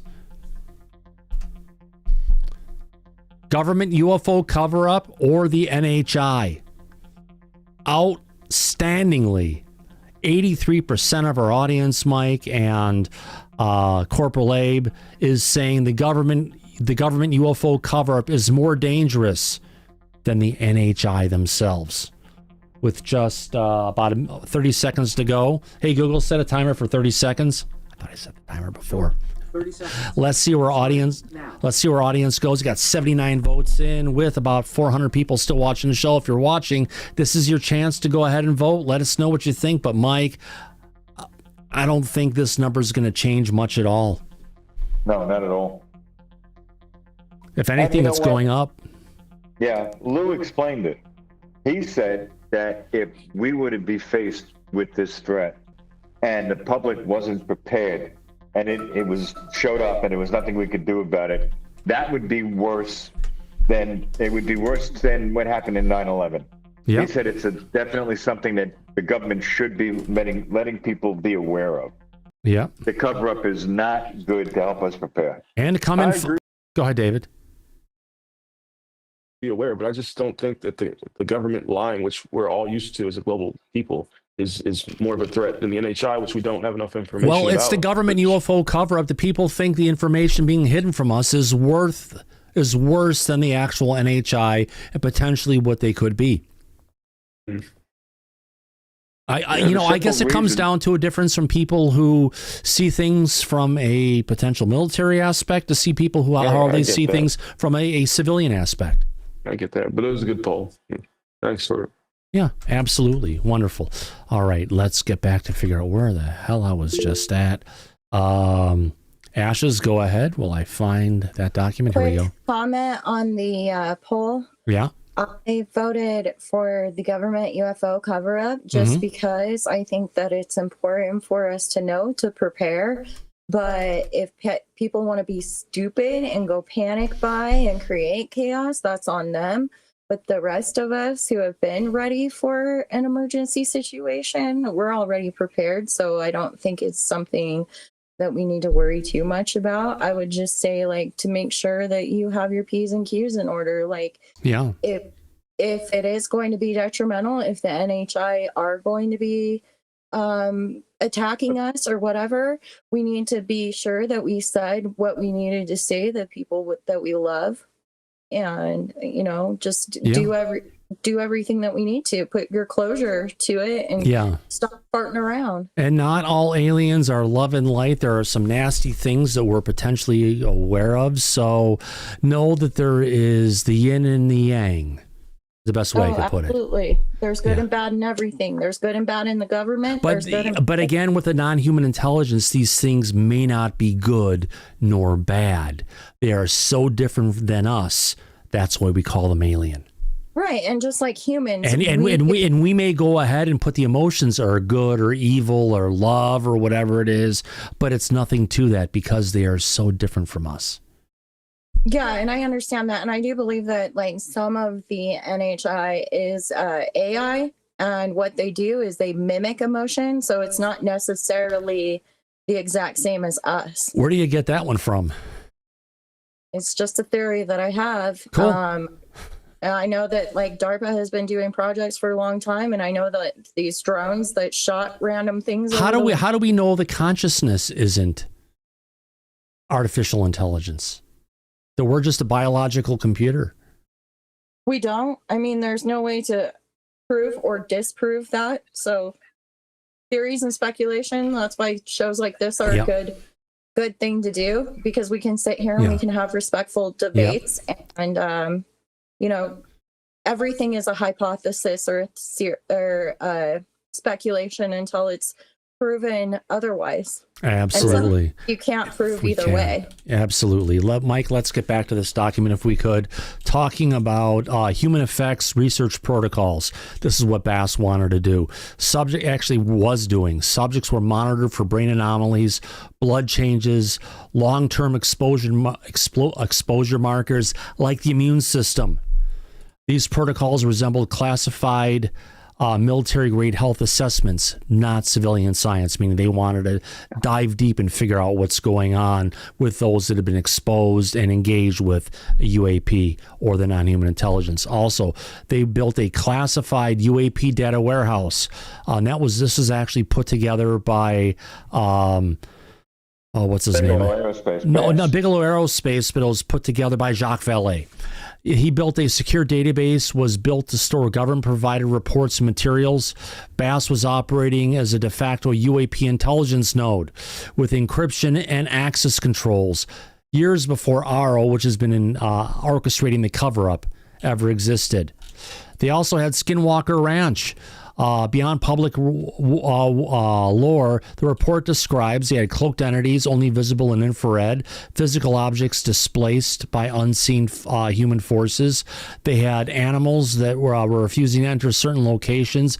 This wasn't hearsay. It was logged, measured, and analyzed. Not only that, they wanted to have a team of sensitives, which are people who can do things through meditation and other stuff, and you don't want to call it psychic people. And they also had a group of remote viewers who they wanted to bring in, Mike, and be at the Bigelow Ranch 24/7 operating the facility. So it wasn't going to necessarily be operated by observers or scientists. They wanted to have remote viewers and psychics there operating the location, which is phenomenal.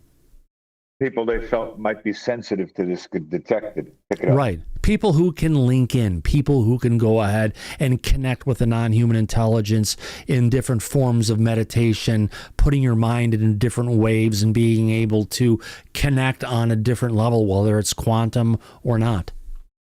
Yeah, and it seems like BAASS ran it like a military operation. Well, Which they is were, pretty come on, think serious. about it. They were being paid for by the Defense Intelligence Agency. Next thing, really big one here, sensor array development. Remember how Aro was talking like, oh, we're going to develop these new things for going ahead and trying to figure out UAPs and record the data.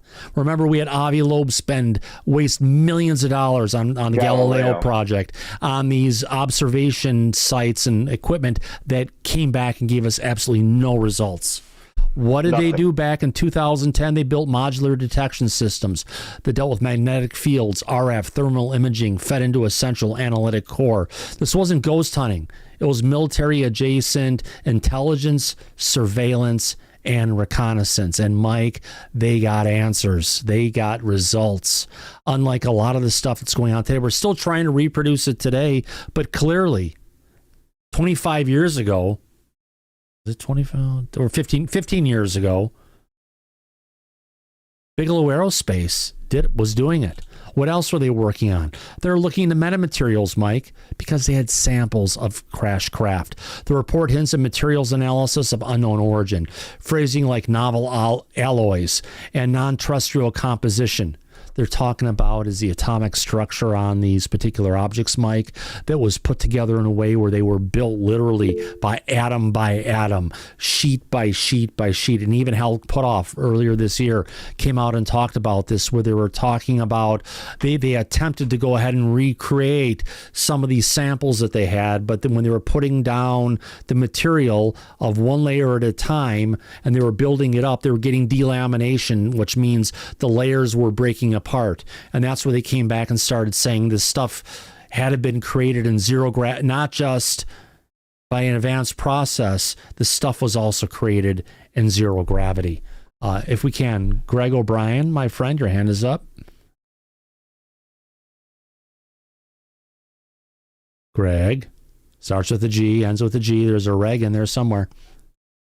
Oh, sorry about that, man. Sometimes I really get scared. But listen, I'm glad I got a chance to check this out. Listen, you mentioned atom by atom, first of all. Yeah. And I think I mentioned, like, when I was on your program like 2-3 weeks ago. Yeah. Like, think about 3D printing atom by atom. Yeah. Like, what they have in libraries now is like at least what we say 30 years behind. And which brings me to my next and last point. You mentioned the Bigelow space program was 15 years behind. So rule of thumb, doesn't that mean it really takes about another 15 years for it to actually evolve and come out into the public space of some use? Well, they shut it down. All this stuff we're talking about was a report from 2010, 10 months into the program. The program, the program was shut down.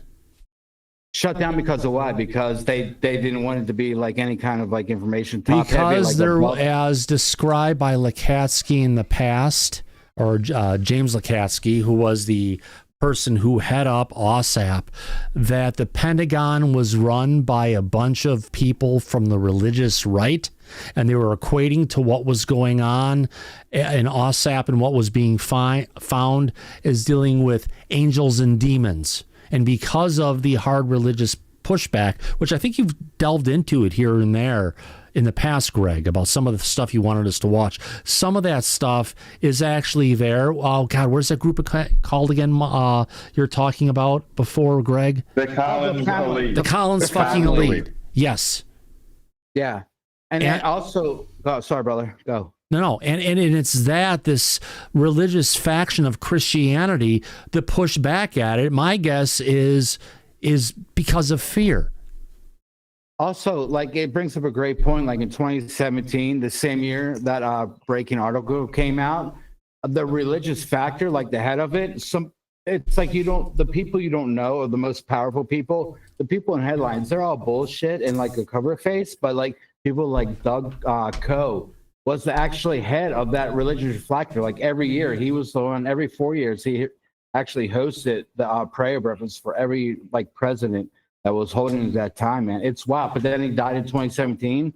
The same year, like Lou broke those articles. I mean, you could say whether it's going to be coincidence or not, but it's exactly what the things we're talking about tonight.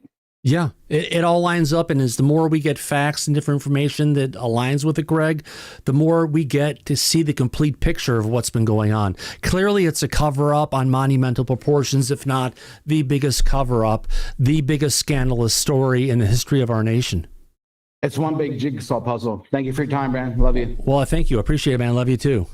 All right, let's get back to this. Where was I at again? All right, getting back to the documents. So, metamaterials. Talking about the stuff put together on an atomic level. This is the same program Congress was briefed on in the skiffs. It was real, it was active, and it was hidden. These documents reveal BAASS operated like a black budget hybrid, part biomedical research lab, part aerospace surveillance node, part paranormal command post, all under a DIA contract. Now remember, they did a multi-million-dollar upgrade to build a facility under the foundation of Bigelow's facility in Las Vegas, Nevada. And they built a facility that allowed them to basically have it removed all the atmosphere. And people who were dealing with stuff within this facility had to wear suits that basically gave them the ability to breathe. Otherwise, they would fricking die. Now, supposedly this was for examining UAP materials. But if you ask me, what's the best way to keep something contained and make it so it can't escape? And if it's a life form, you put it in the area where it can survive, and you surround it with an area that if it tries to get out and goes in the atmosphere, it will die. Whatever was going on at BAASS, whatever was coming towards BAASS, was more than them just examining crashed UAP material. I'm going to go ahead and go on the record and say what they were going there, what they prepared for was dealing with non-human intelligence, biological material, whether it's full entities themselves or biological specimens. So it's no longer just UFO sightings. It was a full spectrum operation studying how UAPs and the NHI impact the human body, brain, environment, and defense systems. It's an unbelievable document, and as time goes on, permitting, we're going to start delving into some of these different areas just because, Mike and Greg, it's so deep. 530 pages. Yeah. Oh, yeah. And we've been talking, we were going to start off with the Tic Tacs, but some of the things we're talking about is like, shit, we've got to jump into the other document first because it aligns with what the hell we're talking about. Right, because the Tic Tac took place. And it's in as far as what everything BAASS was dealing with and covering. Yeah, we had to start here first. I agree. Yeah. But, Mike, they just weren't talking about the Tic Tac. They were talking about, this is rendered out as a cigar. By the way, to all the schmucks out there on X who are analyzing stuff and take a Tic Tac and call it out as being, when they show a cigar-shaped craft, they mean a Tic Tac. Those are two different types of ships, two different kind of movement stuff that we've seen that have been around in perpetuity. So people say, oh, wow, look, they have this shape and this shape. Isn't that odd? Well, no. Does that make sense, Mike? It's two different types of craft. Yes, it does. Yeah. And there's multiple shapes to these craft. Yeah. We know that already. And look what else they were covering, Mike. Metallic sphere UAP. How those have gotten so popular lately. Oh, they have. Everyone seems to be talking about one version of a sphere or another lately. You know, they go over the initial Tic Tac sighting. They're showing snapshots from the FLIR images that were out there. They talked about the pilots who were involved in a lot of this stuff. And it's a very interesting read, to say the least. They get into a lot of high-end science with regards to how fast they were moving, how it reflects against our air, how it reflects against our against the craft itself, to try and figure this stuff out. And there's a lot of interesting, if you want to call it, examples that they put together, Mike.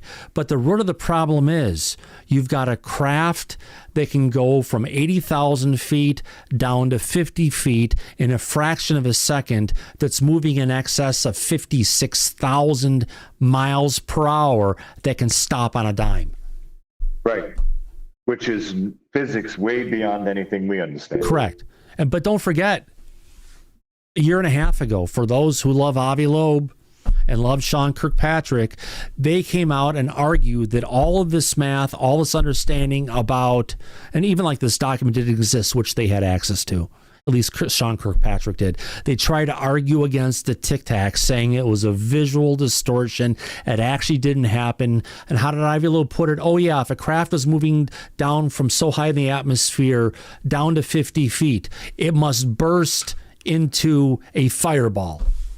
Right. From the friction of the atmosphere. Yes.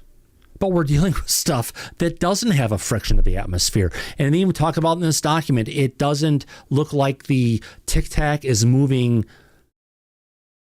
in our air, meaning within our air, subject to the forces of our air. They're literally warping reality around the craft as it's moving. Right. Or phasing through it, whatever their technology is. And that's why there's no supersonic, a mixed inlet with a supersonic outlet behind the craft to make this stuff happen. And that's where they go into some of the stuff, trying to figure it out. But the thing is, that's propulsion. The TIC, I think we can all agree, Mike and everybody in the back and in the show, the TIC does not operate under propulsion. It's a gravitational, let's call it a gravitational field generator, to where you got the outside of the craft, what happens on the inside of that field, it's isolated from what's on the outside of the field. Meaning you could have a craft that would be moving around at 56,000 miles per hour, come to a stop. Not everyone's not going to flatten because of the gravity, the effect that happens. Everything that's inside that warp bubble is in its own space and its own time ratio. Yeah. Yeah, it's completely outside of our physical reality or our understanding of physics. Right. We can't explain it. Yeah. You're right. You're absolutely right about that. It's something that can't be easily explained, and it seems like BAASS was investigating this and realized that this is not prosaic in nature, unlike Sean Kirkpatrick's statements to the contrary. It's just an insulting of the intelligence. Well, Sean Kirkpatrick keeps on going out there, Mike, and he is literally, I mean, didn't he say once recently that, how do you put it again? I would expect the public, or the public should expect, to whatever I say is a lie. Something to that extent. He said, as a intelligence officer, I know full well that the public is going to expect everything that I say is a lie. And you know what he didn't say after that? But it's not a lie, and I'm telling you the truth. Right. No, he didn't. He left it right there, and that's probably the only true statement he made. Yeah. Publicly. So let's get into this document. This is a high-level overview. We'll be having more shows on this stuff as time goes on, as we can dig through it, but let's get into the overview of this doc. So the full TIC report that I just had up on the screen, it's not just a TIC report. It's a summary report on UAP analysis capabilities. Specifically, they get into the TIC, and they also cover the metallic sphere. Correct. Getting into this, leak today isn't just about a UFO encounter. It's a case of electronic warfare, pilot engagement, data seizure, and high-level suppression. Here's what's inside. Let's go over this. And this is a great tweet, Mike. I got to give you credit for putting this together and keeping it real. Oh, thank you very much. Well, you and I discussed this before it went public, and we worked on it together. Oh, God, yeah. All right, let's get into it. November 14th, 2004, Pacific Ocean, USS Princeton tracks fast-moving objects descending from 80,000 feet to sea level in under a second. No sonic boom, no visible promotion, no known aircraft can do this. He had Commander Fravor and Lieutenant Josh Applezato.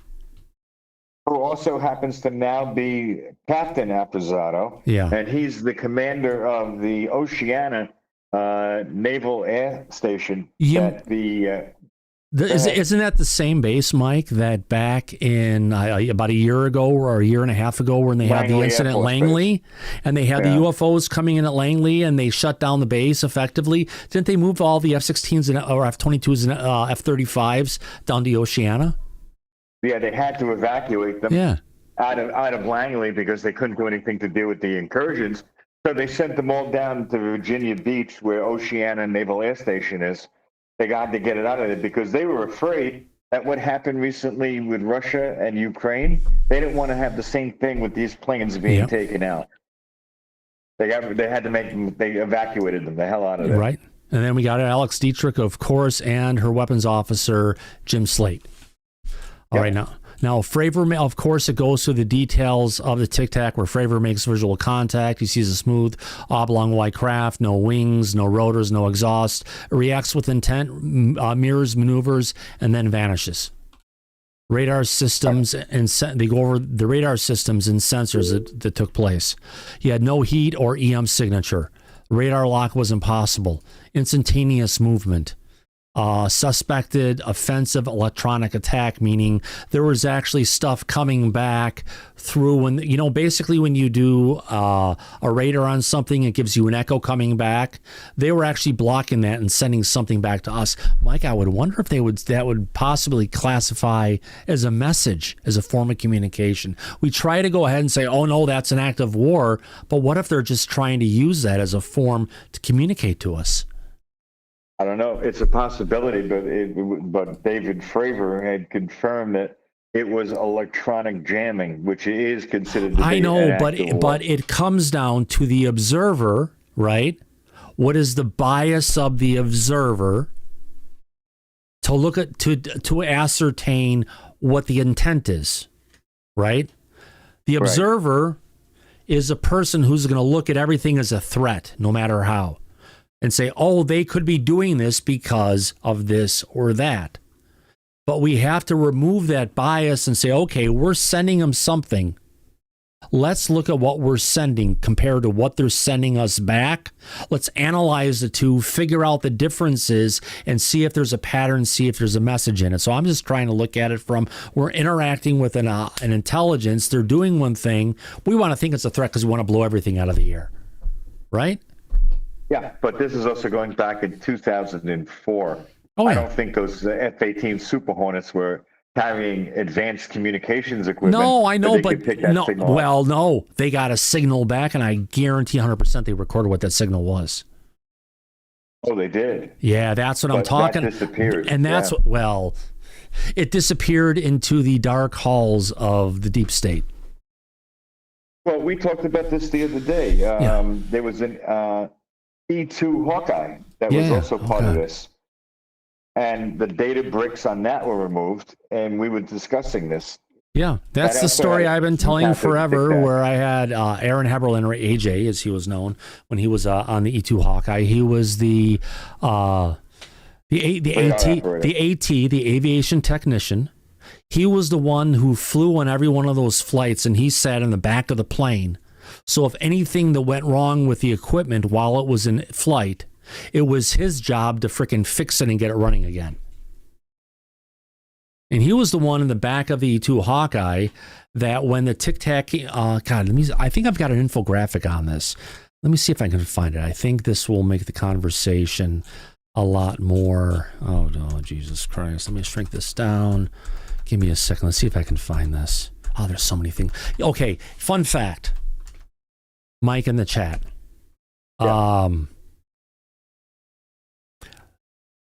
China can produce 500,000 first-person video drones like they just used in Ukraine to take out their nuclear fleet.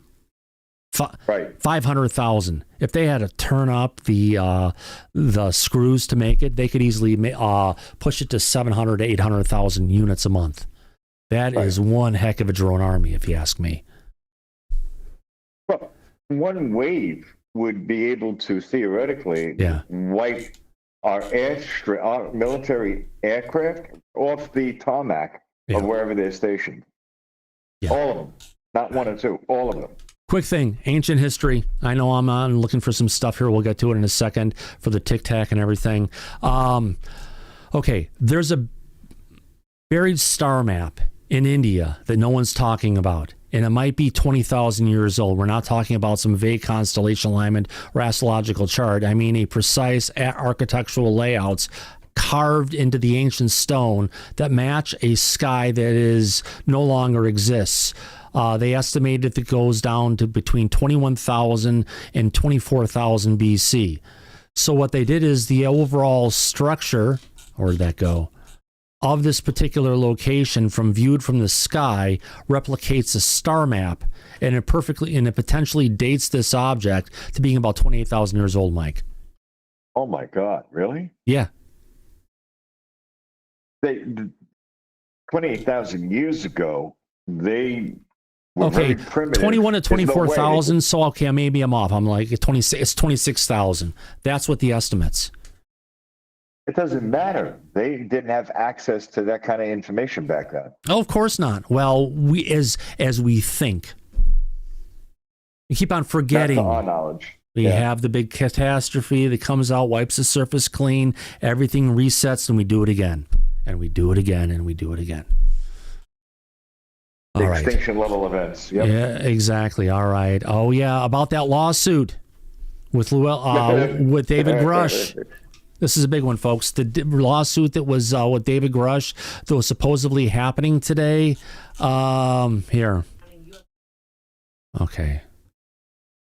This is the fun stuff. We've been going through the hard stuff all along today because we got into the deep documents. So let's get this here. I'll just play this right from here. Let's get to it. Here we go. This is talking about David Grush and the lawsuit, which the lawsuit didn't happen today. It's been postponed. There was a plea in bar that happened today. There is no new hearing. There's going to be a Dermer that's going to go on October 6th, but this has been known since May 2nd. Let's get to this. Here we go.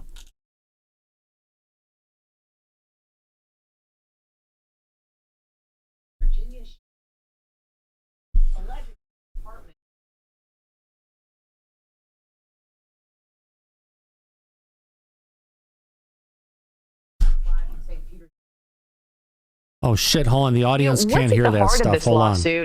Sorry, everybody. You couldn't hear that. I got to restart that. A trial surrounding UFO whistleblower David Grush. He is taking a Virginia sheriff's office to court, alleging that the department purposely released his medical records and they landed in a hit piece. The trial begins today. News Nation's Ryan Bass joins us live from St. Petersburg, Florida with the latest here. Ryan, good morning to you. What's at the heart of this lawsuit and what are we expecting as the trial gets underway? So, Marky, David Grush says that the Loudoun County Sheriff's Office illegally released these records, which ended up in a news article just a few weeks after he testified on Capitol Hill about these explosive UFO claims that he actually exclusively told News Nation about back in 2023. Now, he believes the medical info was leaked on purpose, all to smear him and discredit his record. Now, he says these were private medical records from 2014 and 2018 tied to past struggles with PTSD and depression, which was never meant to be out there. And he thinks it was leaked to The Intercept to make him look bad after he testified before Congress about secret UFO recovery programs and claimed that people were hurt in this cover-up. News Nation spoke to a Harvard professor who specializes in UFO research, who says there's a lot more at stake here and not to take our eye off the bigger picture. The personal information about David Grush is irrelevant to this matter. It may be an obstacle in terms of him gaining credibility, but that's not really the issue. The fundamental question is whether the U.S. government has in its possession materials and they're trying to reverse engineer those materials from crash sites of unidentified objects that end up being extraterrestrial in origin or made by some super non-human intelligence. So there's a lot more, Marky, that could come out of this trial related to UFO and those whistleblower claims. Now, Grush is suing the sheriff's office for $2.5 million. The sheriff's office responded saying, we didn't do anything wrong here. We just followed the law. Now, the department, again, reiterates that. The trial, it will begin this morning, Marky, about 9 o'clock Eastern time in Virginia. We're expecting key testimony on how those records were shared and whether Virginia law was actually broken here. And, Marky, this could actually open the door to figure out if someone in the intel community actually leaked this info, which led to those medical records being public. Marky? Wow. Okay, Ryan Bass, thank you. Let me now bring in trial attorney and former U.S. attorney for the Western District of Virginia, John Fishwick. John, as Ryan just laid out for us, I mean, Grush is suing Loudoun County Sheriff Mike Chapman and an unidentified employee for $2.5 million. Do HIPAA laws protecting his medical records override the Freedom of Information Act? Well, that's one of the things that his lawyers will be testing in court today. This case will probably be somewhat mundane. It will deal with Freedom of Information Act laws in Virginia, whether the sheriff was required not to release these private medical records when he released the incident report, or whether he should have released those documents. And so it'll be a little bit of a sleepy case dealing with the records and whether they should have been released, as opposed to his blockbuster testimony before Congress dealing with UFOs. So this will be a question of whether the sheriff should have released the documents or not. It'll get down in the weeds of FOIA law in Virginia. And so I don't expect it to be kind of an explosive trial, but it has the potential to do that, I guess, if he testifies and brings up some of those issues. Yeah, and that congressional testimony happening because of our News Nation exclusive interview with David Grush 2 years ago. So we've watched it all unfold right here in our network. What kind of, grounds, or on what grounds, I should say, does the defense have to get the case thrown out, you think? It's always hard to sue the government and sue the government for something they've done in a situation like this. This is a unique case. There's not really a case that's been like this where somebody says they've been harmed by a FOIA release when you've released their medical records. So it's a little bit of uncharted territory. The judge is going to have to confront those issues, Marky, of whether the sheriff's office should not have released them under Virginia law, which says under certain circumstances these records should not have been released. There's also other laws in Virginia that say that they should have released them. So it's a little bit of a jump ball for the judge. He's going to have to call those balls and strikes today on whether the Virginia laws were violated now or not. And that's kind of the cornerstone of this lawsuit. Yeah, and I know you're saying it's an uphill battle, hard to sue the government, but how big of a deal will it be if the U.S. government is found guilty of leaking his private medical records to the press? And what would that do to public trust in the U.S. government?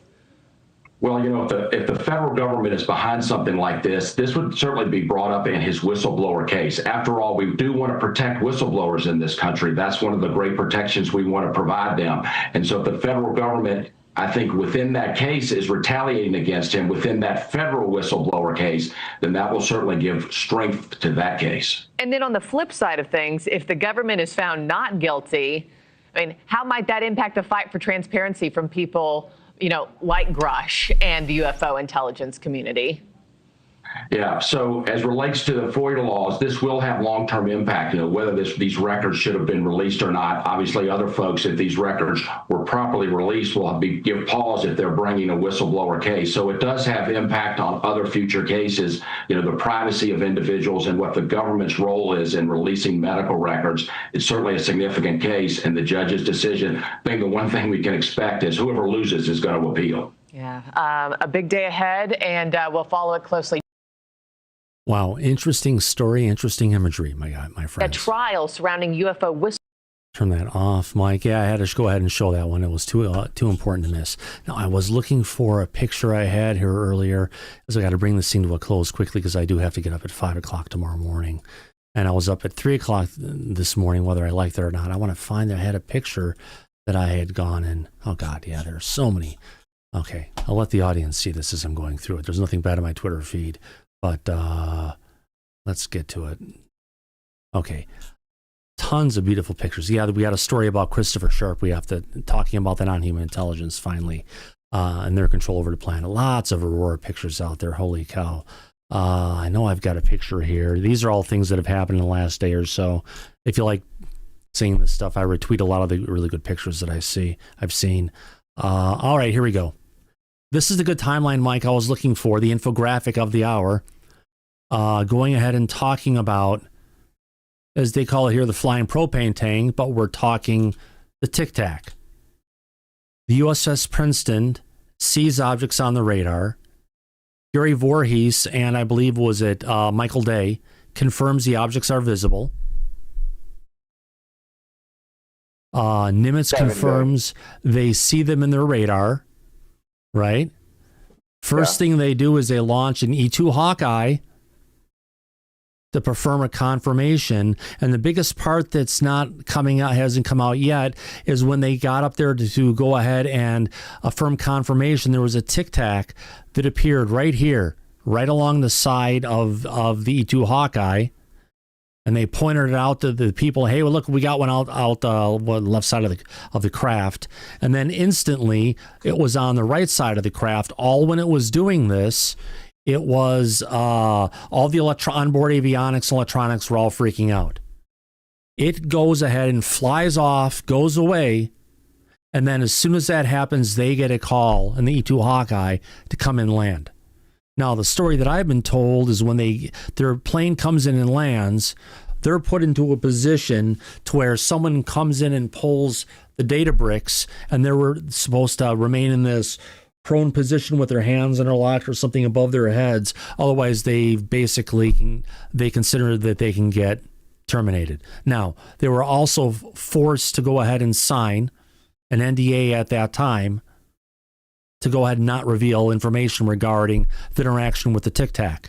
Now, ballistic missile defense tracking objects coming from orbit. So this is from NORAD, Mike? If it's ballistic missile defense, Commander Kurth launches and finds disturbance in the ocean. Dietrich and Fravor and 2 WSO engage and spot the object. Voorhees tracked the underwater object at 500 knots, far exceeding any human-made craft speed underwater. And then he had Swarms ascends back to 80,000 feet. And I believe Kevin Day said over a week's period of time, they witnessed, was it 80 or 100 craft that were coming down from upper orbit, coming down to the ocean and going to the area near Isle de Guadalupe and vanishing. Right. That's right. And this is going on for over a week. And it was coming in and going back out where it came in, the swarm. So this is the incident they're getting into and giving us all the details on.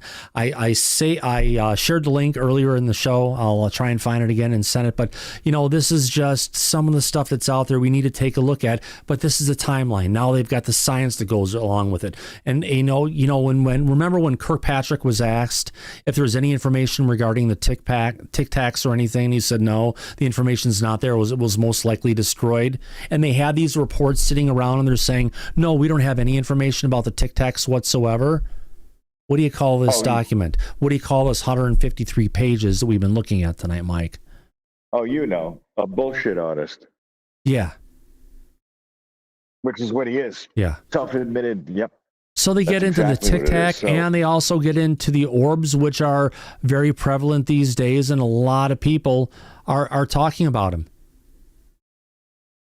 And it's relevant, even though they did this back in 2009. Right. It's still relevant today with the material information that they covered. You're right. Yeah. And it should have been released a lot earlier. And we shouldn't have had to wait 15 years to have it leaked. No.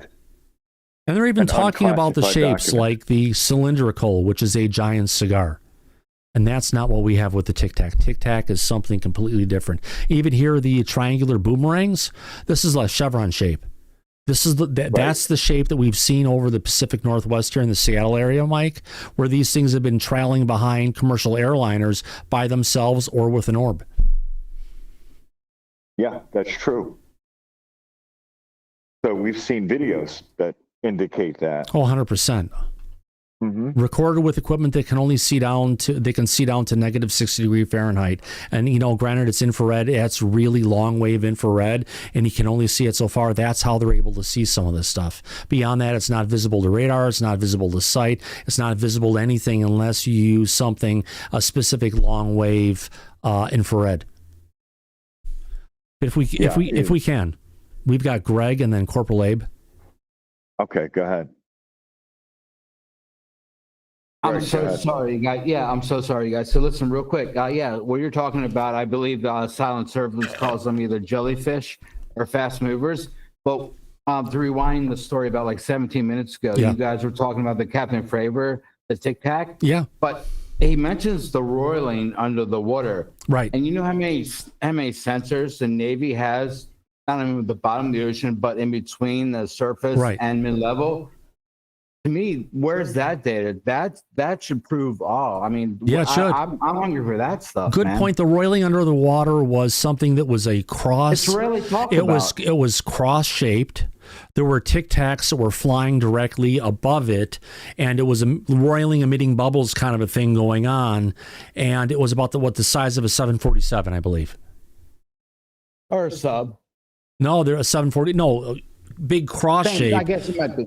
It might be the same difference. I think we're Well, talking. think about a sub, but a sub with wings. You've got that a big cross. The fuselage. Yeah, I think it's about the same space. No? I mean, sub with cross pretty. Yeah, a little bit more. You get two subs, put it together, cross over it, then you've got that shape. But I think it was compared to like a 747. But either way, that's a pretty freaking large object. Where are the sensors? Yeah, where's the data from that?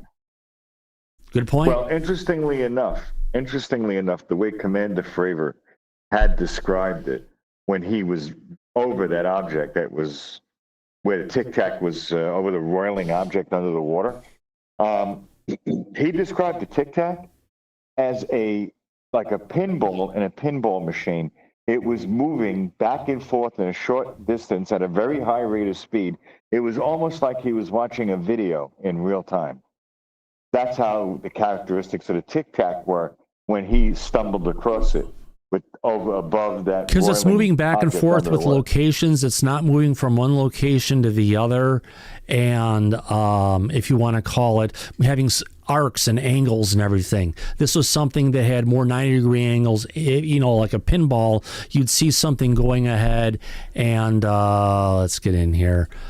Going ahead and hitting against something and then coming out with equal force and ricocheting off. I think it's that ricocheting action is what he was talking about with regards to pinball. Sudden changes in force and angle and trajectory based on interactions, but the interactions we weren't seeing it physically bump into parts of the pinball table. It was literally, that's how its movement was in our air without impacting. Right. Which is technology that we still don't have even as of today. Right, 100%. Mm-hmm. So there's many layers to the Tic Tac incident. It was just amazing what was being displayed, what Fravor picked up on, the 4 people that were in the air over this object. It was something that to this day, the sensor information shows that this was all going on. It can't be debunked. They've tried. But it's the evidence speaks for itself, and that's why they did this full report from BAASS on the Tic Tac incident. And there's a lot more reports and information that was at BAASS that hasn't been released yet, Mike. I wonder if they could have the database that was developed by Jacques Vallée. That would be amazing. Well, where these documents got leaked over the weekend, they said more documents are coming out. Well, I know that would be a database file, not necessarily documents. And bring out the hounds is what I could say. Bring it all out. Oh, bring everything out. Oh God, yeah. We'll go through it like we've been doing. Yeah. Bring it all out. And we'll keep on referencing and going back to it. It adds on to the catalog of information that we work with. Now, we do have one last person with their hand up before I can go ahead and throw in the mic for the night. Category, figuratively speaking, Corporal Abe, your hand is up. Yeah, I just wanted to say towards Greg's comment that the Navy doesn't have, like devices planted all over the ocean.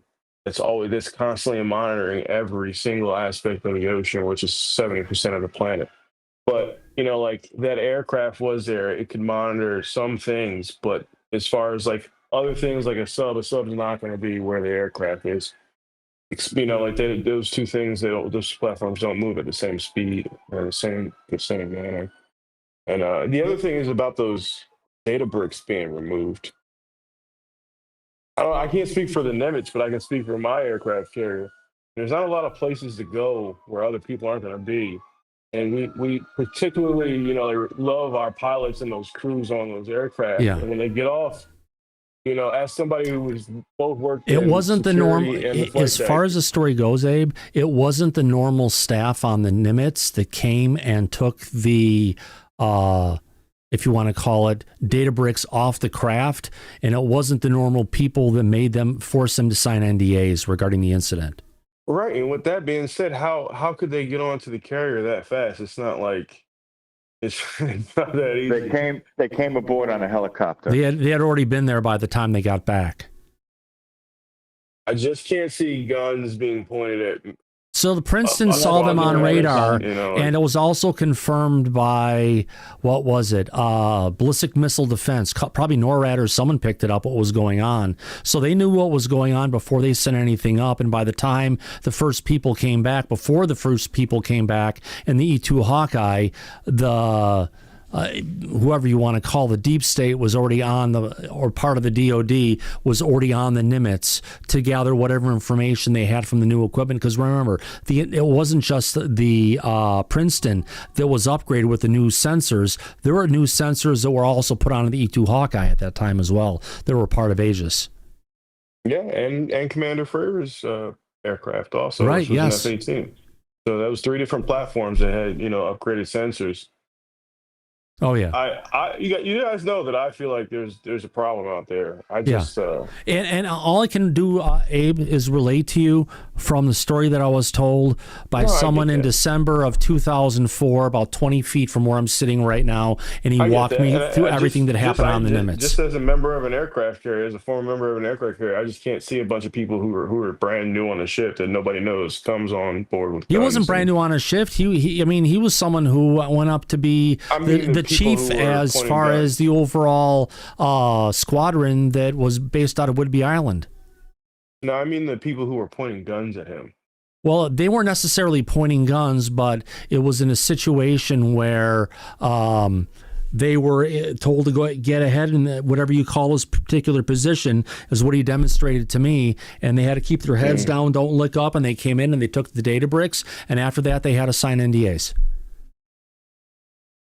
They signed NDAs, yeah. And the whole story about what happened with the E-2 Hawkeye, what I was told, well, there we go. That's it. I believe what happened about the Hawkeye is just the data breaks that concerns me. The which? The data breaks. Well, that's what he had said, that it wasn't the usual process that people who came in. I mean, he called it data bricks back then, and that's the language that's being used today, and that's what I've always described it as. Yeah, no, it's just the process of how they were taken from them. I don't see that. I don't see people coming and doing that on a carrier, but I wasn't on that carrier. Yeah. And I wasn't in that crew. And all I can do is reflect to how the TIC incident was told to me in December 2004 over Christmas break. Yeah, I remember December 2004. I was in the Navy on another carrier, and like you guys and Mike talked about, it was over. I mean, Dave Beatty has tried to reach out to AJ Aaron to go ahead and reach him and talk with him, but he won't answer the call. He won't return any messages whatsoever. It could be that they need to come out and speak about it more. I'd love him to, because if he was there, or honestly, even if he heard the story from somebody else, and that's what he was telling me what was going on, but he was even seeing stuff that he was talking about when they were dealing with stuff out of Iraq and doing stuff in the Middle East. So it just wasn't things that were going on with the Tic Tac and the Nimitz. There were other adventures further down the road that he got involved in. If we get all the people that were involved in the ufology group that were in the military in 2004, I remember this, that would be really helpful. Oh, I know. Yeah. Cool. But there's about 5,000 sailors aboard an aircraft carrier. Yep. Right, Abe? Yep. A lot of people that were present for this event. Right. But we've got a person who was actually on the E-2 Hawkeye when the whole interaction happened. It wasn't just them going up and getting a confirmation that there's something in the air. The way that it's been described in the story that I had to disclose to me on December 2004 was they actually had an up-close encounter with a TIC, and that's why their information on those data bricks was so freaking important, is because the TIC came right up next to the craft, and they were able to whatever they could do with the equipment they had. The incident in 2004 wasn't just isolated to the one battle group, the Nimitz battle group. It was fleet-wide. Right. It was on the East Coast, the West Coast. The whole fleet was talking about it. And like Senior Chief Kevin Day said, it was multiple days. And I remember multiple days. I remember multiple reports about it. And it was a pretty big deal. And Mike, you're right. That's why I'm saying I think a lot of the people that were involved should come out, because it's such an enormous amount of people over such a large area for a large period of time. If everybody got together and said something about it, then how could they deny it and not look at it and take it serious? Yep. I don't know. Absolutely. Powers that be. Yeah. On that note, Mike, it's late, and we could go on talking about this for hours, but there is. Oh, we will on the next show. I'm sure. We got stuff on Friday to talk about, and this just brings up a whole part of this one scenario that the story still isn't out there, but this is the story we're telling, and it kind of amps up the whole thing of why they got to this point so quickly. You guys get rest. Take care. Absolutely. All right, Mike. Great show. Thank you, sir. I appreciate that, Mike. Mike, what a great show, my friend. Oh my God, we really condensed and covered a lot of information during this time. And there's so much stuff I didn't get to cover.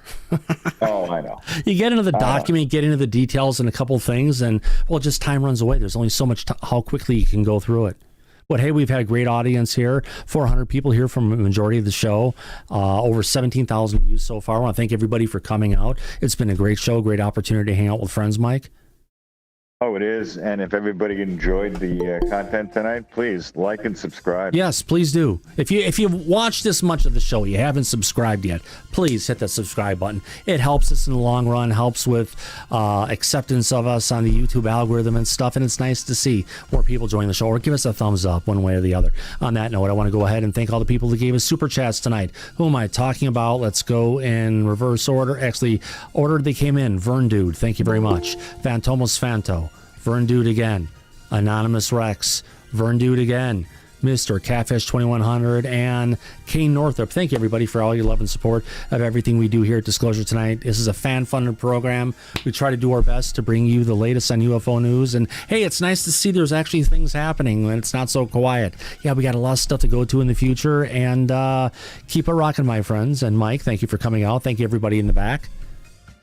Oh, my pleasure, my friend, and thank you for putting this all together. Great show. Absolutely. And as we usually say at the end of every episode of Disclosure tonight, eyes open, no fear, be safe, everyone, but go back to Party City where you belong. Absolutely. We'll catch you on the flip side. Good night, everybody. Y'all come back now. Here, take care. Bye-bye.